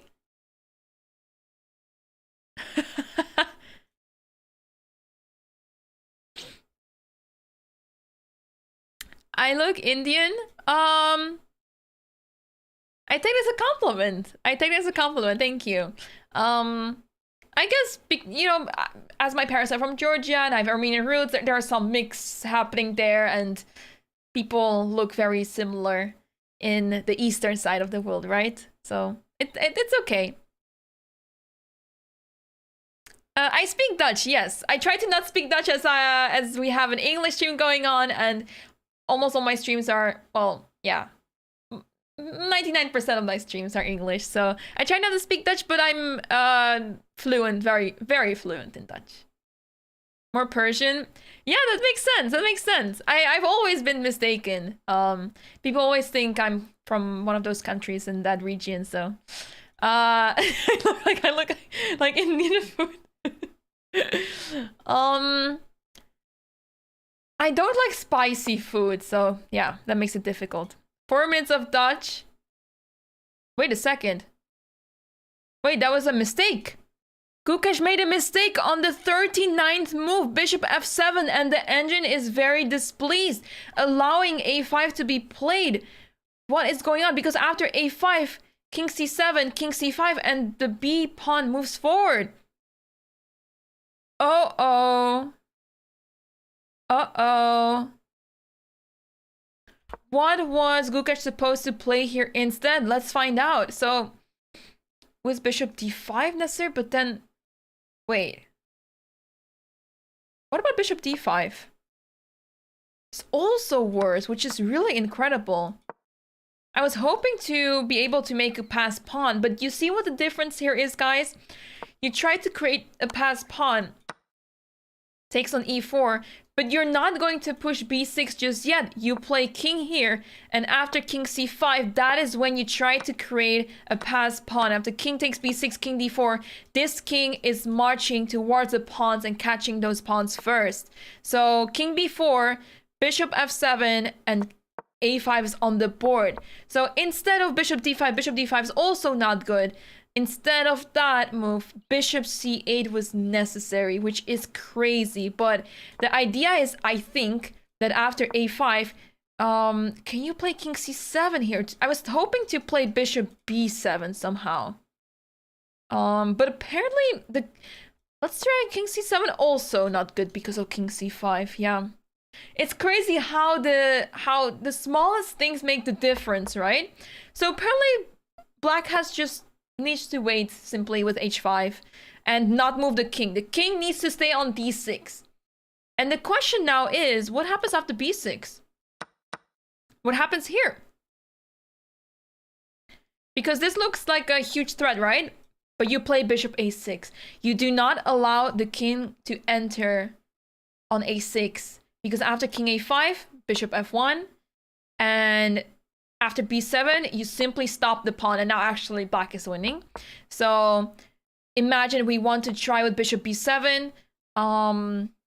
You just sit and wait. You can't make progress. So let's say bishop goes here, bishop here.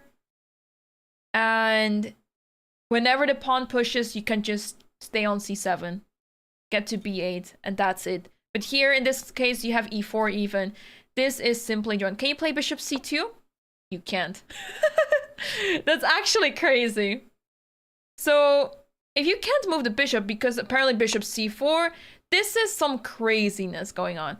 And this is how the king enters forward. That's why. So that's why you have to play e4. Crazy, right? And this is now move 40, guys. The players have received extra time on their clock. This bishop is passive now, is not able to sit on f1, which is the desired square of that bishop. Or in this case, maybe d3 is a better square. And this is looking difficult for Gukash. On move 39, classic. Move 39, move 40, or even move 41 is where blunders occur very often. And it's crazy. It's crazy to see that some of the top players are also capable of making such blunders. But as we saw, the endgame was not easy at all. It's very straightforward for white, of course, because we want to push that pawn and create a passed pawn. But black is not able to do the same. And also, there is only a few ways to deal with the situation to not lose. So it makes a lot of sense that Gukash missed this, as he probably thought that that situation, the line that we just saw, was simply losing. So at the same time, guys, let me quickly rewind that the game between Volokitin and Shreyas Royale ended in a win for Volokitin. The game ended here.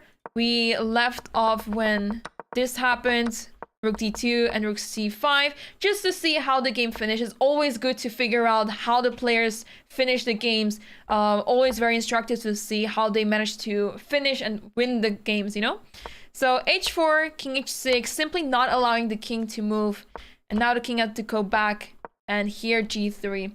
Very straightforward, very solid. Not taking any risk, not pushing the pawn forward, but simply just waiting to see what the opponent does and responding to those moves. So this is how Volokitin won in his game. An unfortunate result for Shreyas Royale, who was holding up super well in this game, but as things got very complicated towards the end, he did not manage to survive the tactics from Volokitin. So, hello, Sergas, welcome. The winning idea here, let me quickly go back. So the winning idea in this position is to play b6. You play b6, and you try to well, you don't have to put the bishop on a6 anymore. Previously we tried to put the bishop on a6 because we needed to prevent the bishop from controlling that square, but now with the king on c7, all I need to do basically is play b6, put the bishop on c6, and just gobble up the pawns over here. The king goes mad. So yeah, I would not call this basic endgames, guys. Because personally, every move I was trying to make was losing instead of drawing. So I can guarantee you this is not basic endgame. This is actually pretty complicated. And yeah, basic endgames are bishop and pawn versus bishop. I am not 2100, thank you.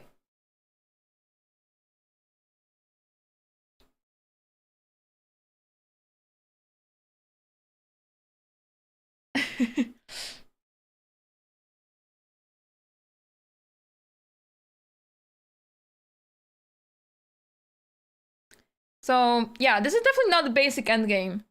Basic endgames are when there is only a few pieces on the board that can be solved by table base. But when there's dozens of pawns on the board, this is not basic endgame.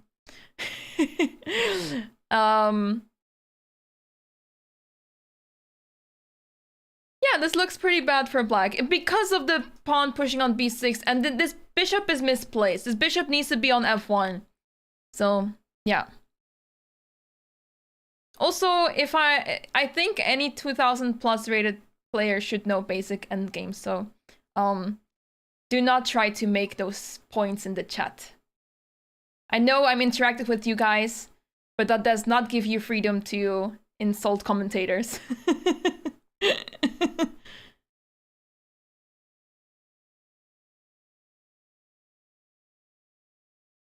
You would draw this. Well, I'm happy for you. Maybe you should play next time.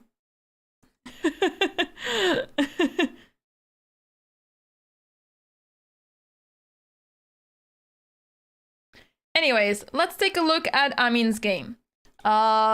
Enough with this shenanigans. What happened in this game?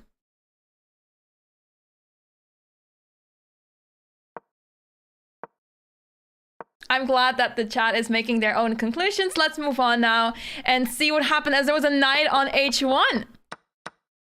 Okay, we did miss this. We didn't go through this game really properly, but knight g3, knight takes g3, king takes g3, queen f6. Yeah, this is where we left off. And here, king h3. This was a crazy move played by Amin. c5 was played, h5. It looks very dicey here for white, but c4 takes, oh, this is not looking really nice.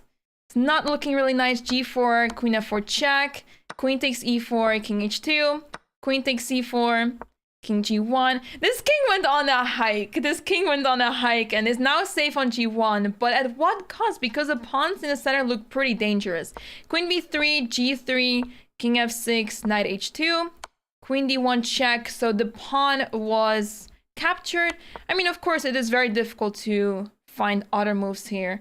If you simply play moves such as king g2 to not lose a pawn on h5, then queen takes b2, queen takes c3 looks pretty difficult to deal with. So knight h2 was played with the reason that you try to give a check and disturb the king. So queen d1, queen takes h5. And here we are in this position. Looks very crazy. And the players reach the 14th move. And after e4, yeah, what is going on? So of course this knight can't quite move. If knight f1, I would be very concerned about this king. Queen f3 check. Looks pretty dangerous to me. At the same time, this pawn is pushing forward. And black needs to find a way to stop this. Of course, the knight can still be involved in the game. A lot of nice squares accessible to the knight. But yeah, it's looking a very complex position. Very complex position.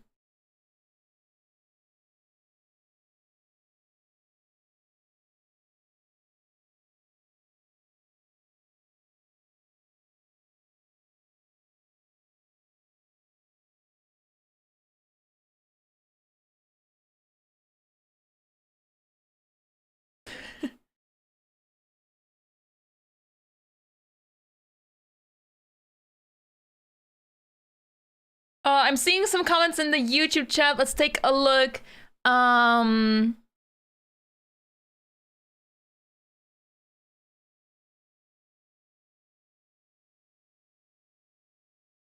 um,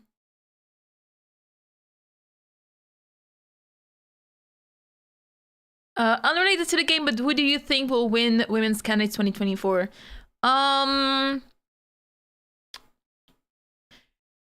It's a tough field. It's a tough field. I don't really have a favorite. But yeah, it's tough to say.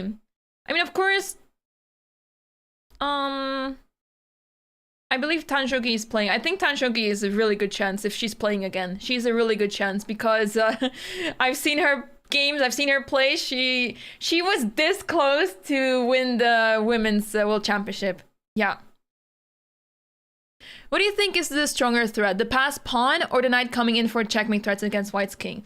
I think this knight is actually the piece that will save the game for Black.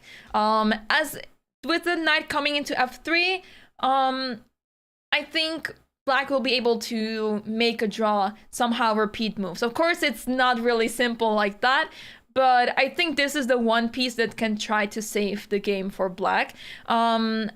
It's difficult to see if Black can set up some checkmate threats because this queen on b6 is covering f2 so well. And it's really difficult to see how the knight can... I guess maybe you get to play knight e1, but then simply... Okay, well, first of all, after knight e5, there's queen d4, perhaps. It's not so simple. It's not so simple. You don't get to play knight e5, knight e3, knight e1 super easily. So yeah, I would say... I think... I think White has the upper hand here because of the passed pawn, so I would say this passed one is more dangerous. But because of the knight, there are drawing chances. So yeah.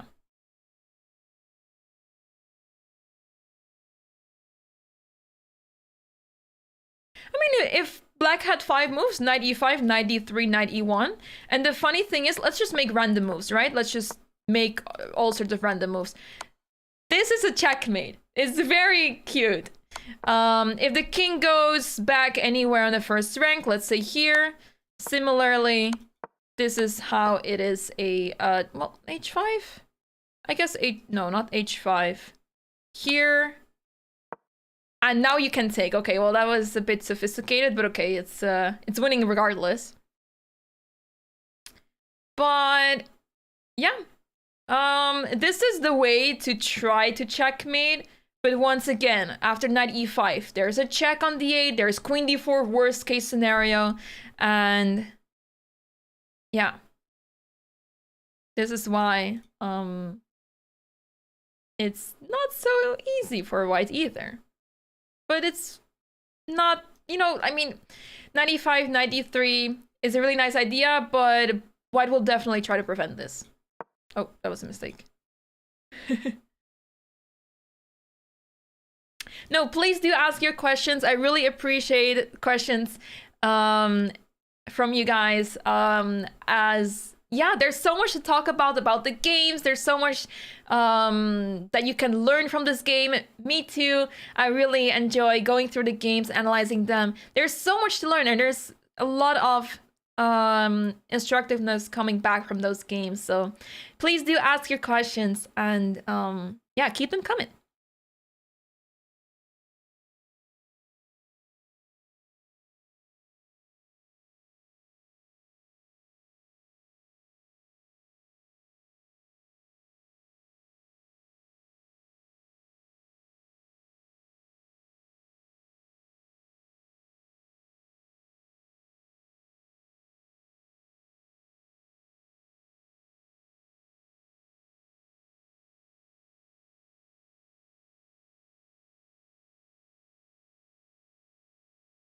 Hans is also playing in Tata Steel. That is correct.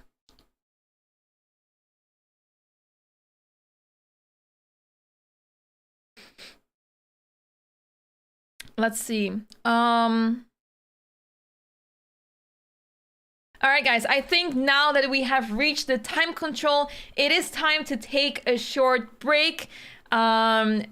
give the players some time to spend on their moves. Well, we see here more moves being played, but we'll go on a short break, guys. Don't go anywhere. The action continues right after the break.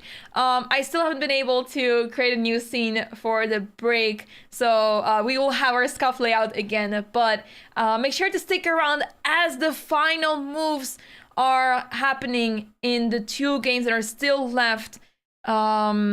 It's getting very exciting. Make sure to stick around. I will leave the camera on here so you can see what is happening. But I'm going for a short break. Make sure to stick around and we'll see you soon.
All right, everyone, we are back from the break. This is the London Chess Classic Round 2, and there are 2 games left today, as 3 games have already finished, 2 games of which there were decisive results already, with a win for Andrei Volokitin and also for Mateusz Bartel, who had an amazing game.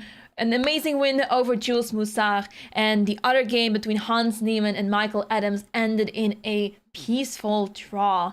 So there's 2 games left, and they are both very tense and exciting. We are all waiting for the moment of the game between Vityugov and Gukesh finishing, as this game is of huge importance, especially since Gukesh is trying to qualify in the FIDE Grand Prix circuit.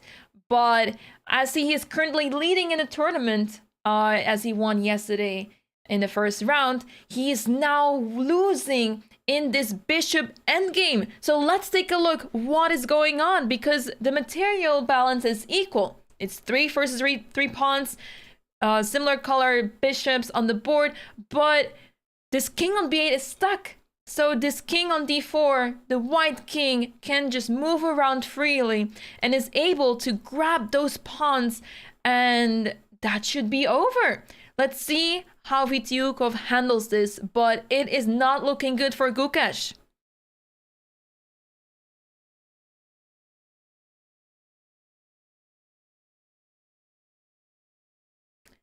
And in the game between Amin Tabatabai versus Luke McShane, it's still going on, but let's try to see what happens here. We can see on the camera that the games are still going on. Amin just standing there waiting for his game to continue. And we see King e5. The king is marching up, and the king is simply unstoppable. Black could try to play g4 with the idea that you take king b7 and you take the pawn and you lose the pawns on the king side, but it's not enough, because after king takes king here, you still have to face 2 pawns, and this we know is simply winning for white. A very well-known theoretical win, but you need to figure it out still. What does help for white is that the black king is very far away. So white can try to shield that king from getting closer, and you just march the pawns forward. And you just have to make sure that you do not lose both pawns. Once both pawns are off the board, it's a draw. And we all know that. So yeah, you have to make sure to keep the g-pawn indeed. It's always tricky to keep the h-pawn on the board. You do not want to be left off with the h-pawn in endgames. Most of the times it's draw. Sometimes you can win, but indeed we would like to have that g-pawn. Why is he not resigning? Because it's perfectly fine to play this out. It's perfectly fine to play this out. I always like to think of it this way. Okay, we're talking here about super grandmasters, right? But me personally, when I think of it this way, I want my opponent to show me how to win this. Just because there's an evaluation bar saying +6 doesn't mean you have to resign. There have been millions of games where there has been +6 or even worse, and the game turned around or was saved in some miraculous way. We're talking about super grandmasters, but even at super grandmaster level, things happen, crazy things happen. And this is a very not satisfying position to resign, because the whole plan was to sit with the king here. That was already determined. Otherwise, you could argue the same thing, that this is resignable because pass pawn is being created and that's it. But it's really a good thing to keep playing, just to ask your opponent, show me how it's done. You never know what may happen, especially since the games have been going on for more than 4 hours. Fatigue may kick in at any moment, even at this level. So yeah, it's a really good mentality to keep playing, and it's not like you're wasting so much energy at this point, because there's only a few pieces left on the board, right? So yeah, it's good to keep fighting, and it's really easy to judge from home. When we're just sitting here with the engine, with table base, with the eval bar. It's really easy to judge from home, but yeah. If it was a situation where, you know, it was something ridiculous with white is a piece up in an end game and this is resignable, then you could make an you could argue that that is resignable, of course, but yeah. Yeah.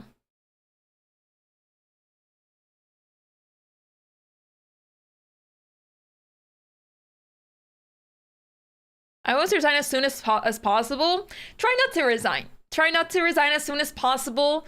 It depends what positions you resign, but I have come back from positions that were absolutely lost. I was waiting for my opponent to go for bishop and knight checkmate in like just bishop and knight once. And my opponent tried everything possible to avoid this.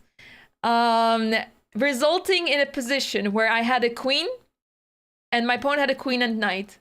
And in 2 moves, he managed to blunder the queen. That would not have happened if I had resigned. So that's why, never give up. Depends when the restaurant closes. That's something to keep in mind, sure. Yeah. And my opponent was also not a weak player. So, yeah.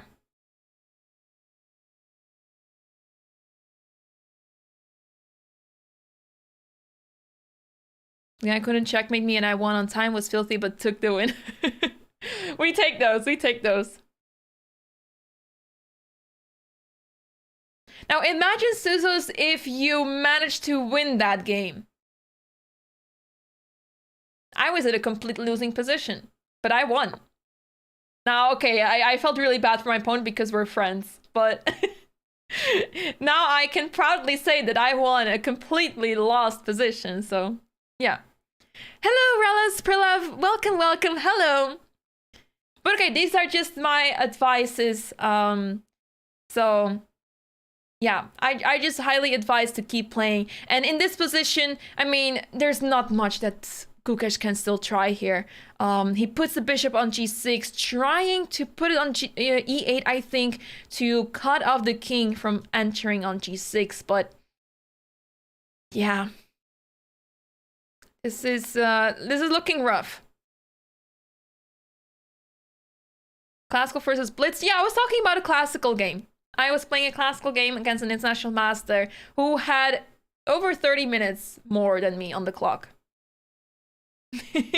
So, yeah. And this is definitely something that you should play on. This is not a resigning position. There is another game going on. There's not a game going on.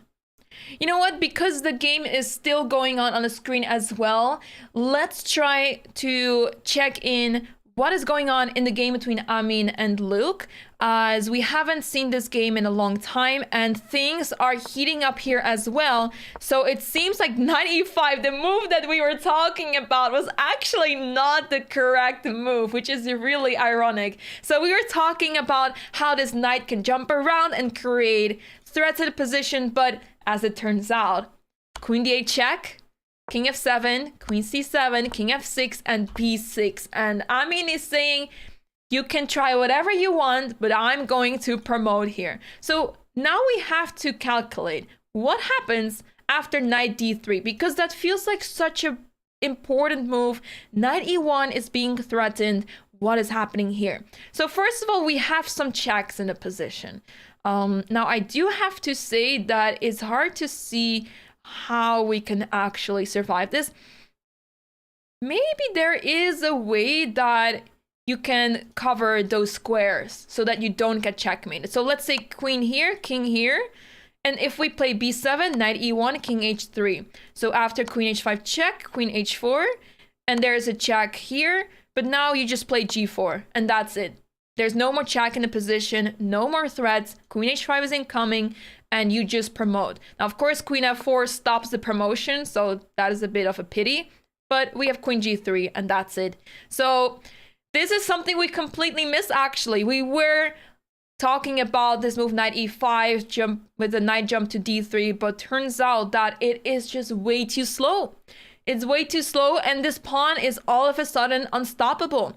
And that's why we saw, I mean, so confidently walking around. Oftentimes when players walk around, it's because they feel confident, they're happy about their position, or they just think it's even, not much is going on. So that was a huge sign that he was simply doing well. And it may just be the case that the game already finished, since yeah, this is simply crushing position, and we don't see Amin anymore on the screen.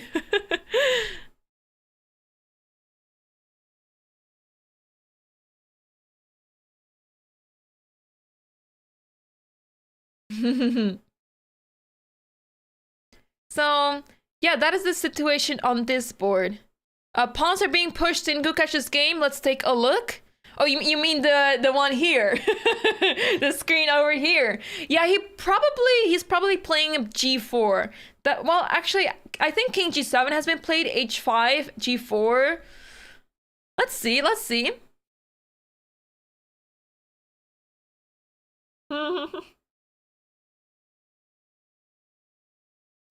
Yeah, I believe the playing hall is being changed every other day. So we may see different camera angles, and the organizers are really awesome for setting up a camera every single day, because usually you just place a camera once and that's it. You don't have to shuffle around, but here they have to move around everything.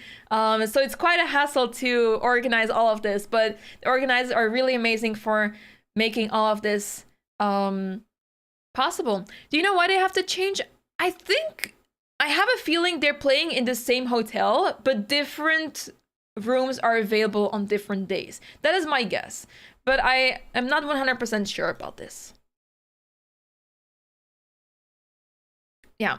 Hey Tsinga, welcome, hello. There we see Malcolm Pine on the screen. He's watching the game of Gukash and VTU Golf.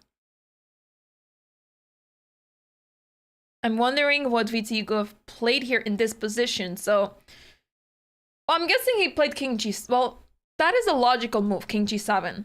I can also see H4 being played here. H4 with the idea that after takes, you go gobble up that pawn. However, remember, we did not want to have an H pawn, because after H4, King F5, you would happily... Actually, it's even worse, because after H3, you would give a check and you take the pawn. But as we mentioned before, we do not want to have an H pawn whatsoever in general. So this is why H4 is not ideal at all. It looks like we're giving up the H pawn to try to take all of those pawns, but it's not happening. So King E7 is on the board, attacking the bishop on E8. Where is that bishop going? Because it just went to E8, so I'm expecting it to simply go back. But after bishop G6, maybe White is planning to play King F8, playing King G7, attacking the two pieces. Yeah, that seems like trouble. See you, Matthew. Thanks for joining. Quickly checking in on YouTube. How's it, guys, going?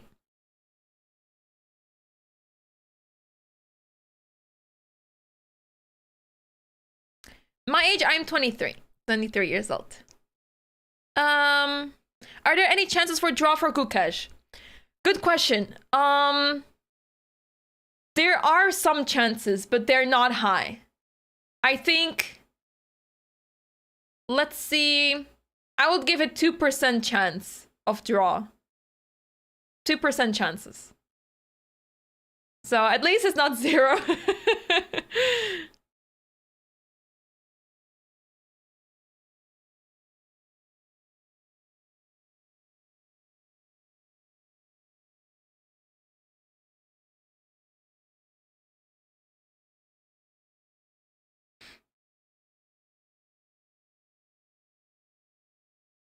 Two is little.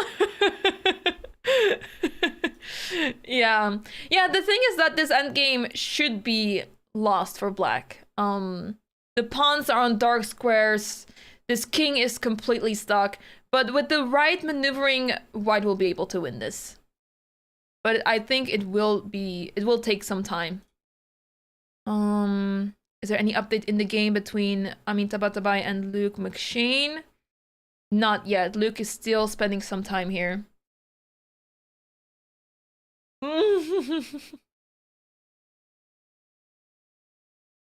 Axum CS in the chat. Exactly. So for those who don't know, the London Chess Classic is organized by Chess in Schools and Communities. As you can see here, the logo here, Chess in Schools and Communities is a great charity offering chess in hundreds of schools across the UK. So make sure to check out the page, the link in chat, to see what they're doing, what they offer. But thanks to this charity, this tournament is happening, which is absolutely amazing. If you wish to support this great cause, make sure to check out the link in the chat. Later on in the tournament, we will be watching some videos of the charity and of videos that are made for this tournament generally. So stay tuned for those. Today we were not able to put those on the screen, but from tomorrow onwards, we will make sure that those videos will be ready. And it will be very exciting. And there we see Amin on the screen. Does it mean that he has won already? Or is he still playing? Yes, this is Amin Tabatabai on the screen, exactly. So we're not sure if he's still playing. I have a feeling he is still playing, but he may also just have finished his game and is spectating what is going on the board. Let's quickly move back to this board, because I'm expecting soon to have moves here.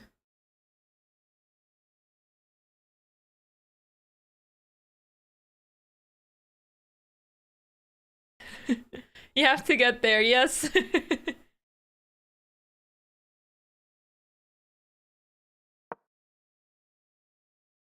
Bishop b5 is on the board. Now, if the king goes back, we'll probably see bishop e8 back, or maybe bishop d3. That is also possible. In the next 29 minutes. True, true. Probably less. We can say less. But then only one move.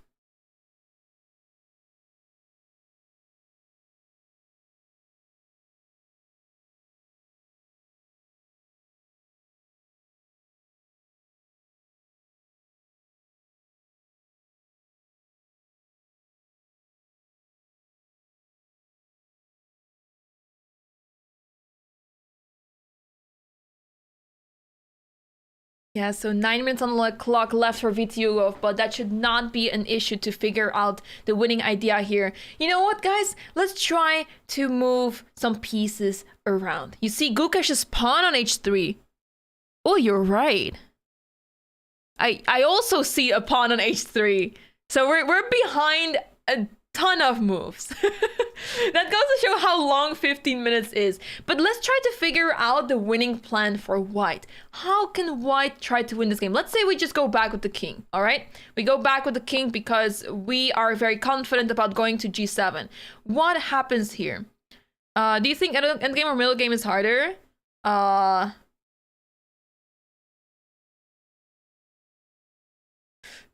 sure.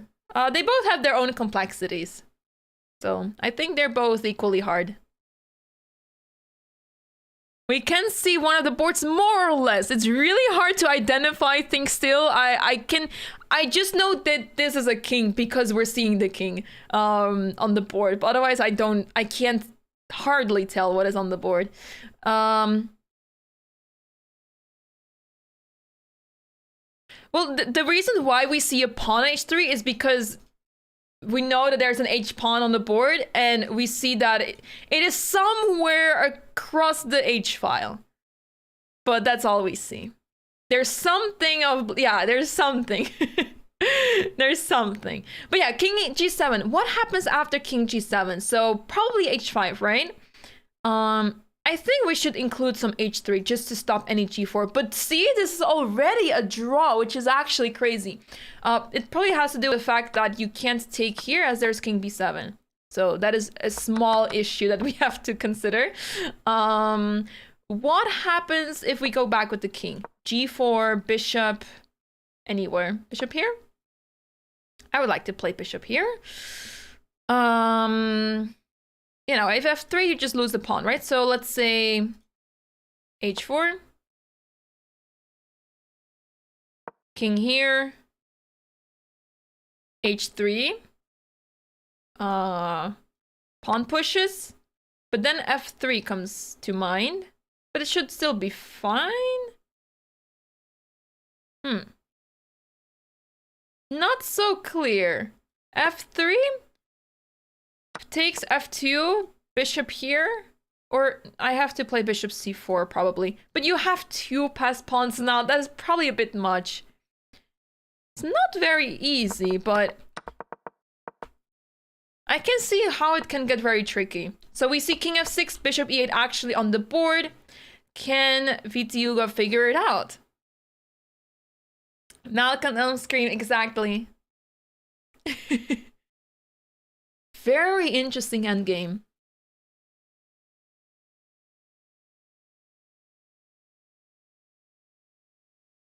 There is a way to mess up, but Vitiugov has 8 minutes on the clock as of now, so that should be enough to figure it out, but okay, it's... See, once again, we are here with the eval bar, the engine, and everything on. They don't have these tools at the board. So they are on their own trying to figure it out, and it could be that the players don't even know for sure what the evaluation is of this position. There's no women's section, no. See you at Singa, thanks for joining. Annie dropping hands. Maybe.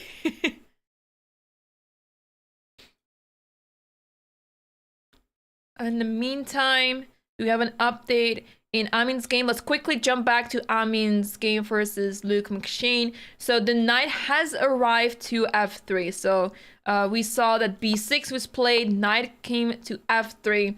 But this should not be of concern for white as, well, first of all, you should not take. But knight g4 is a possibility. After king g5, you can easily play queen f4, but there's a checkmate in 2. So you should definitely not play king g5. But this looks just simply lost. So after king f5, you lose the queen. So let's not play king f5 either. But then what's left? King g6, knight e5 check. King goes where? Where does the king go? If king f6, I have a beautiful checkmate for you. Queen f4. Beautiful checkmate. So if not king here, then king where? So we're sort of running out of moves here, and this looks like if you don't take the knight anymore, then you're just running into checkmate, right? So this is why after knight takes, queen takes, this is completely lost. You still have to make the precise moves here, but after this check, you can play king h2. The reason why it's not a repetition, because the queen is covering h5, so there's no check there anymore. So this is why knight g4 is simply winning, and I am pretty confident that Amin has found this.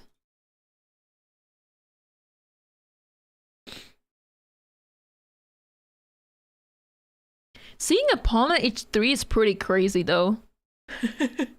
Seeing a pawn on h3 is very crazy.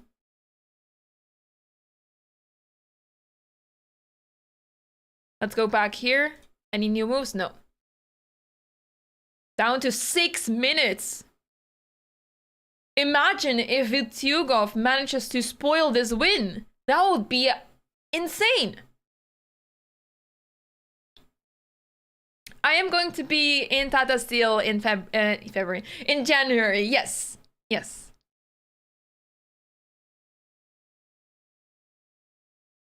Not as a player, though. Not as a player, but behind the scenes.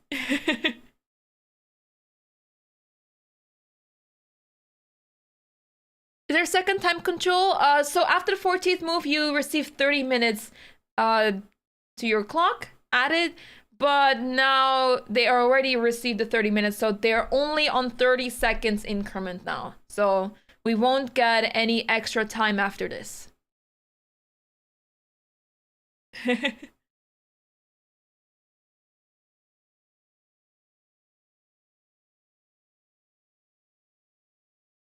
I wonder what Vitiugov decided to do here. Gugash is simply playing quickly, and he seems very confident. So king g7 is on the board. Oh, what? Wait, the engine says that this is not good? Oh, this is crazy. Wait, so then the engine says that this is not good. We were just looking at this line. What is wrong with this line?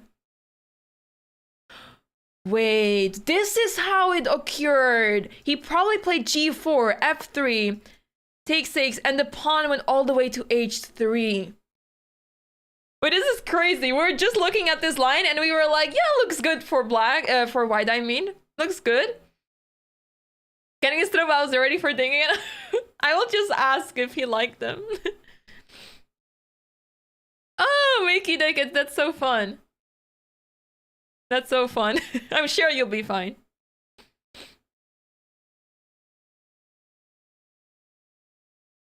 But we need to go back to this moment, guys. What is the winning sequence of moves? What is the winning sequence?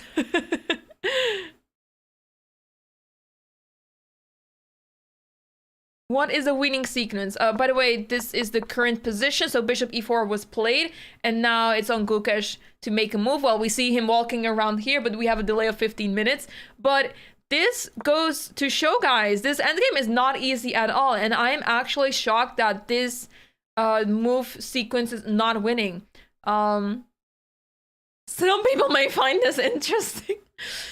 We need to figure it out. How is this position winning? So let's take a look. So since king g7 is not winning, we got absolutely fooled as well. But yeah, Dvorsky is probably very upset with us right now. But king e7. So let's say, where did the bishop go? To g6, all right? It doesn't help that when we make moves, it shows the engine, the eagle bar is the Stockfish 11 light. So we don't have really much to go with here. So we have to try to figure out how to win this. How about king f8? No, you just allow h5. This is absolutely insane. Ah, wait. So you play h3, so there's no h5. Right. So that's a good start. And then you can safely play king f6, king g7. If 27 grandmas don't know endgames, oh, you'd be surprised. You'd be surprised. No, but what is the move that Gukesh played? So Gukesh played bishop b5 in the game, remember? So after king e7, there was bishop b5. What is the win now? So let's say h3. So the bishop has to stay here, all right? But now we can simply approach with the king, and this is how to win. So just one move, playing h3 made the difference to win. You have to play h3 to not allow h5, g4, etc. Because this is exactly what happened in the game, and oh, Vityugov will absolutely hate this. Hate to see that he allowed this. So, of course, it's hard after 4 hours. I mean, we're here with the engine and we're still... It's not so easy to figure it out, even when we're not the ones playing. So, yeah. It did feel like it was easier than it was apparently. But, including h3 seems very important. And it makes sense in hindsight because you do not want to... You want to keep the pawns on the dark squares, right? You want to play h3 so that none of the pawns will go to a light square. I'll try to explain it one more time in like simple words. So the way to win this endgame, you need to figure out a way to play h3 so that your opponent cannot play h5 and g4. In this very situation, if h3, there is no h5, I think this is also winning. Let's make a move. Let's say king c8. I don't know. Is king g7 winning here? No, once again, because of h5, g4. This is absolutely crazy. So instead, we are able to... We have to wait for a move. King b8? Can we play king g7 here? So we need to centralize this bishop. We need to avoid h5, g4. So if h5 here, king here, after g4, now we're able to play h4. This is the difference. Okay, we figured out two things, guys. So first of all, we need to make sure that this is not played. But if it is played, we need to make sure that we play h4 so that we keep this pawn, and this pawn will be able to be captured this way or some other way. But this way we'll be able to capture those pawns. So that's why we had to include bishop e4 as well, so that if we play h4, if we play this right away, there's always g4 ideas causing issues. So h3, centralize the bishop so you do not run into g4, and that's how you win. But this is crazy. This is crazy stuff. And it's crazy actually to see that Vityugov did not know about this. Okay, this is funny. But let's make the moves that happened in the game, guys. f3 is on the board. Bishop takes f3 and h4.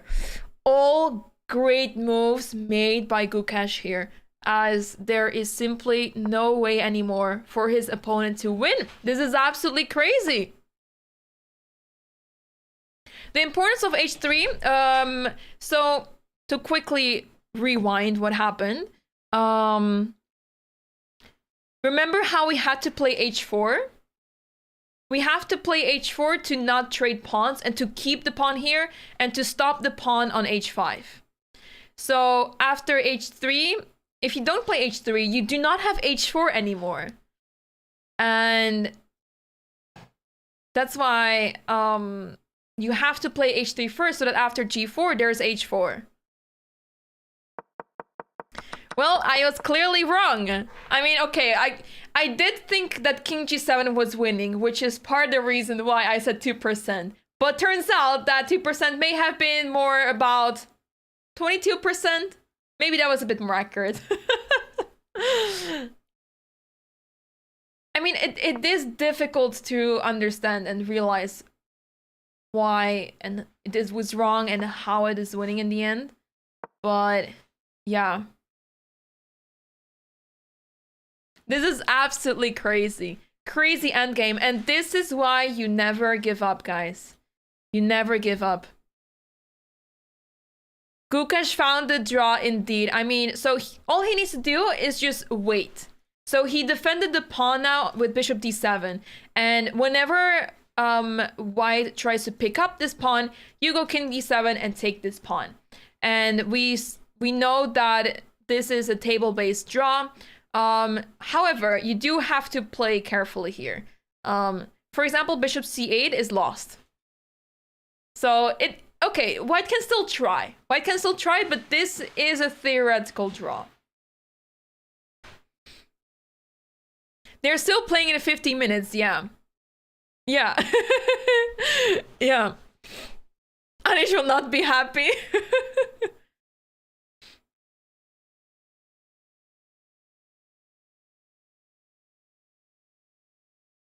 Yeah, this is absolutely crazy, and this is endgame's class for you and for me. It's so crazy how endgames can get so complicated. You just have a few moves possible, right? How hard can it possibly be? But this goes to show endgames can get really complicated even with just a few moves left. It's crazy.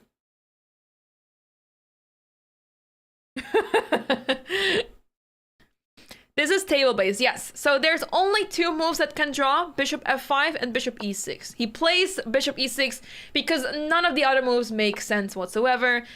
You just should not play bishop c8, which is crazy that is the losing move.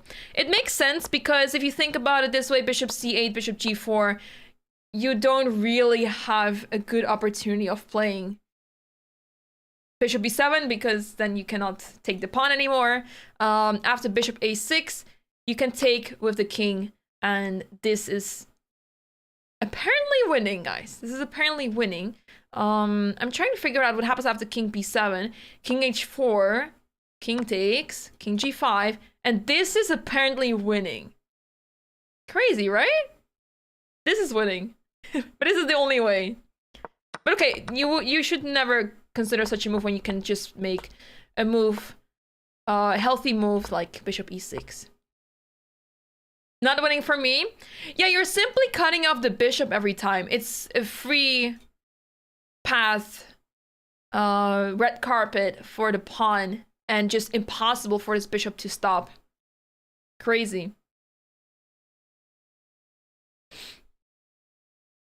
True, Mr. Tasty Cactus, true.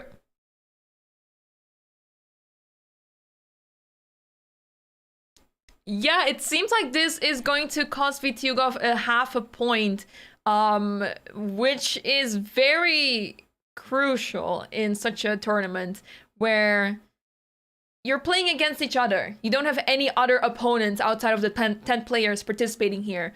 So it is all on you, basically, to decide your fate. So, yeah. If you give your opponent such chances, it's really tough.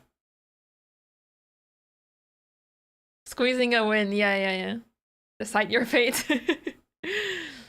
Strategy, a lot of calculation, yeah. Yeah, there's some part of intuition that comes in, but also a lot of calculation. And as we saw, calculation is what perhaps went wrong here. Kukash found a way to defend. And we saw pretty much 15 minutes ago how confident Kukash was. So this was probably the moment that Kukash knew, okay, I am in the perfect position. I'm fine now. Amin has officially won. Let's quickly jump to that game. How did the game finish? So as we predicted, knight f3. Okay, he did not play knight g4. Instead, not queen f4 check. That's actually a much healthier way to win. I'm not sure how we completely missed this, but this is a very healthy way to win, avoiding all sorts of shenanigans. So queen f4 check, queen c7, king f6, b7, and you're just avoiding the repetition. And we see a second queen of white on the board, and this is when Luke resigns. So a nice win for Amin, who lost his game yesterday in a tough way. So great comeback for him, which brings him with 1 point out of 2 on the scoreboard. So really good game by Amin. It seemed very even for the longest time, but as soon as he was given the opportunity to strike, he did, and in what a way. Very good job. So now let's go back to the one and only game left here. Bishop d7 is the last move played, and all that Kukash needs to do is play bishop e6 and bishop d7. I would not pre-move it, however, because king e5 can happen and then you might run into some issues, but Magnus isn't British yet. I like that. I like that. So well, I'm presume king e7 was played a move earlier, but there was a lot of thought that goes behind the winning plan. It was actually not easy. We were trying to figure out how to win the game with white, and turns out that it was actually not so easy. So king e7 was the first step, but then afterwards you had to play h3, you had to play bishop e4, you had to make very precise moves, and he probably just thought that king g7 is winning, just like me and probably many others. Vityugov hating live right now. Yeah, you can see from his face that he's not happy. You can just see it, and it makes a lot of sense. Yeah, so the lady you're seeing here is Shora. She is the arbiter, and she's a really well-known arbiter. So she was also the arbiter in the match between Andrei Volokitin and Michael Adams. So yeah, what happens here after bishop c6? Yeah, right. So Let's take a look. Bishop c6. So bishop e8 was played, but I think bishop c6 is the losing move. This is madness. Wait.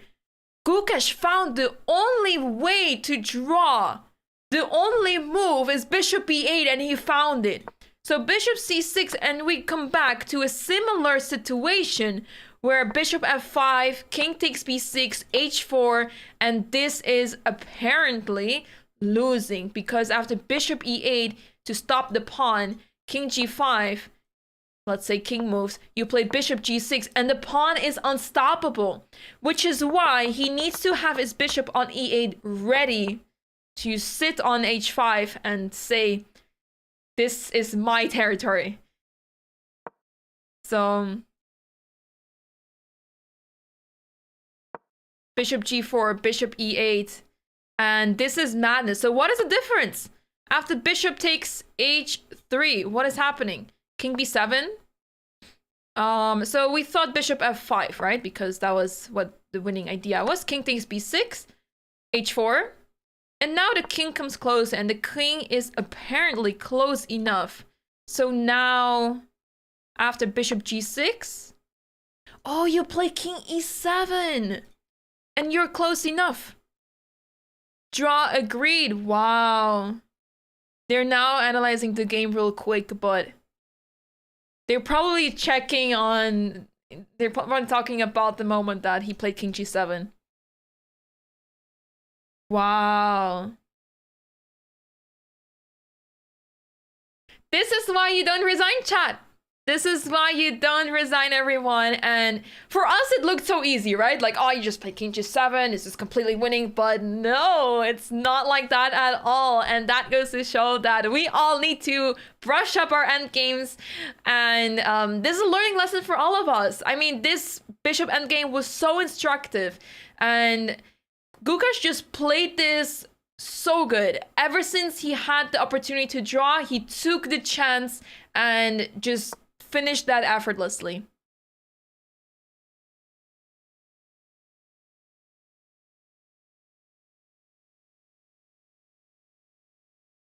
What did you miss, Abby? Hello, welcome back, Abby. So what happened is that Vityugov had a completely winning endgame where he just had to play the following. He had to play king e7 and then h3 and then slowly retreat towards g7 so that he grabs the pawns on the king side. But instead, he went for it immediately, which cost him half a point, as now Gukash was able to push the pawns on the king side and was able to trade down in such a way that his opponent was left with the h-pawn. And with bishop d7, he played amazingly. He found the only move that draws here, which is bishop e8. And now we still receive the moves that were made 15 minutes ago. But it seems like not much more happened, as this is simply a draw. And we saw also how easy it is now to make the draw as soon as you have the idea of playing bishop e8.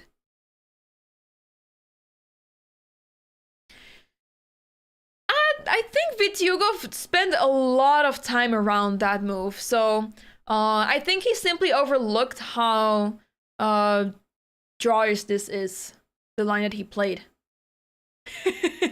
Yeah, we're all actually very interested, right? How it's drawn. So we're just going to wait and see how this game finished, because I'm personally very interested, as, you know, I would still be able to lose with the black pieces, so. But yeah, this was a very exciting day, guys.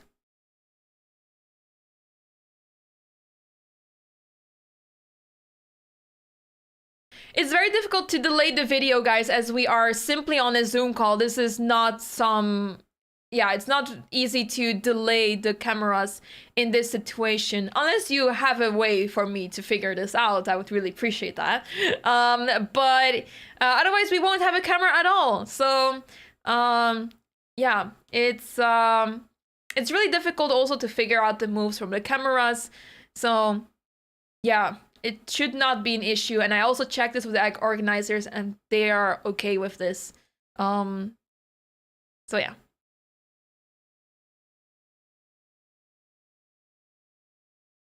We're not blaming you. No, I'm just saying how the situation is.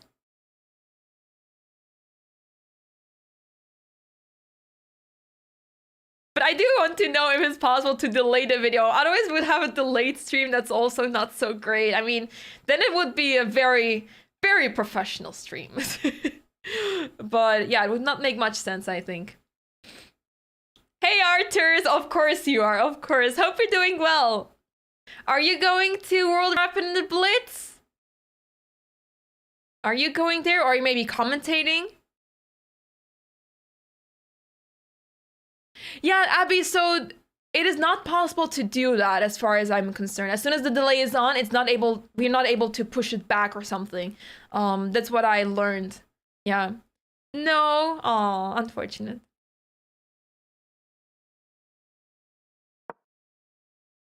Yeah, it's very bad viewing experience. I agree that with the delay, but there's not much you can do about this. Oh, the Zoom is ended. I think we can safely end the stream as well. I mean, okay, we're going to have some more moves coming in, but it's clear that after King F5, there's not much going to happen here. You just see my name again.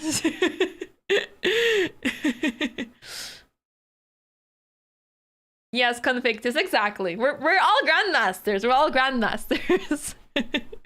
Well, maybe you guys are grandmasters, but I am not, as you can see. But we're getting there.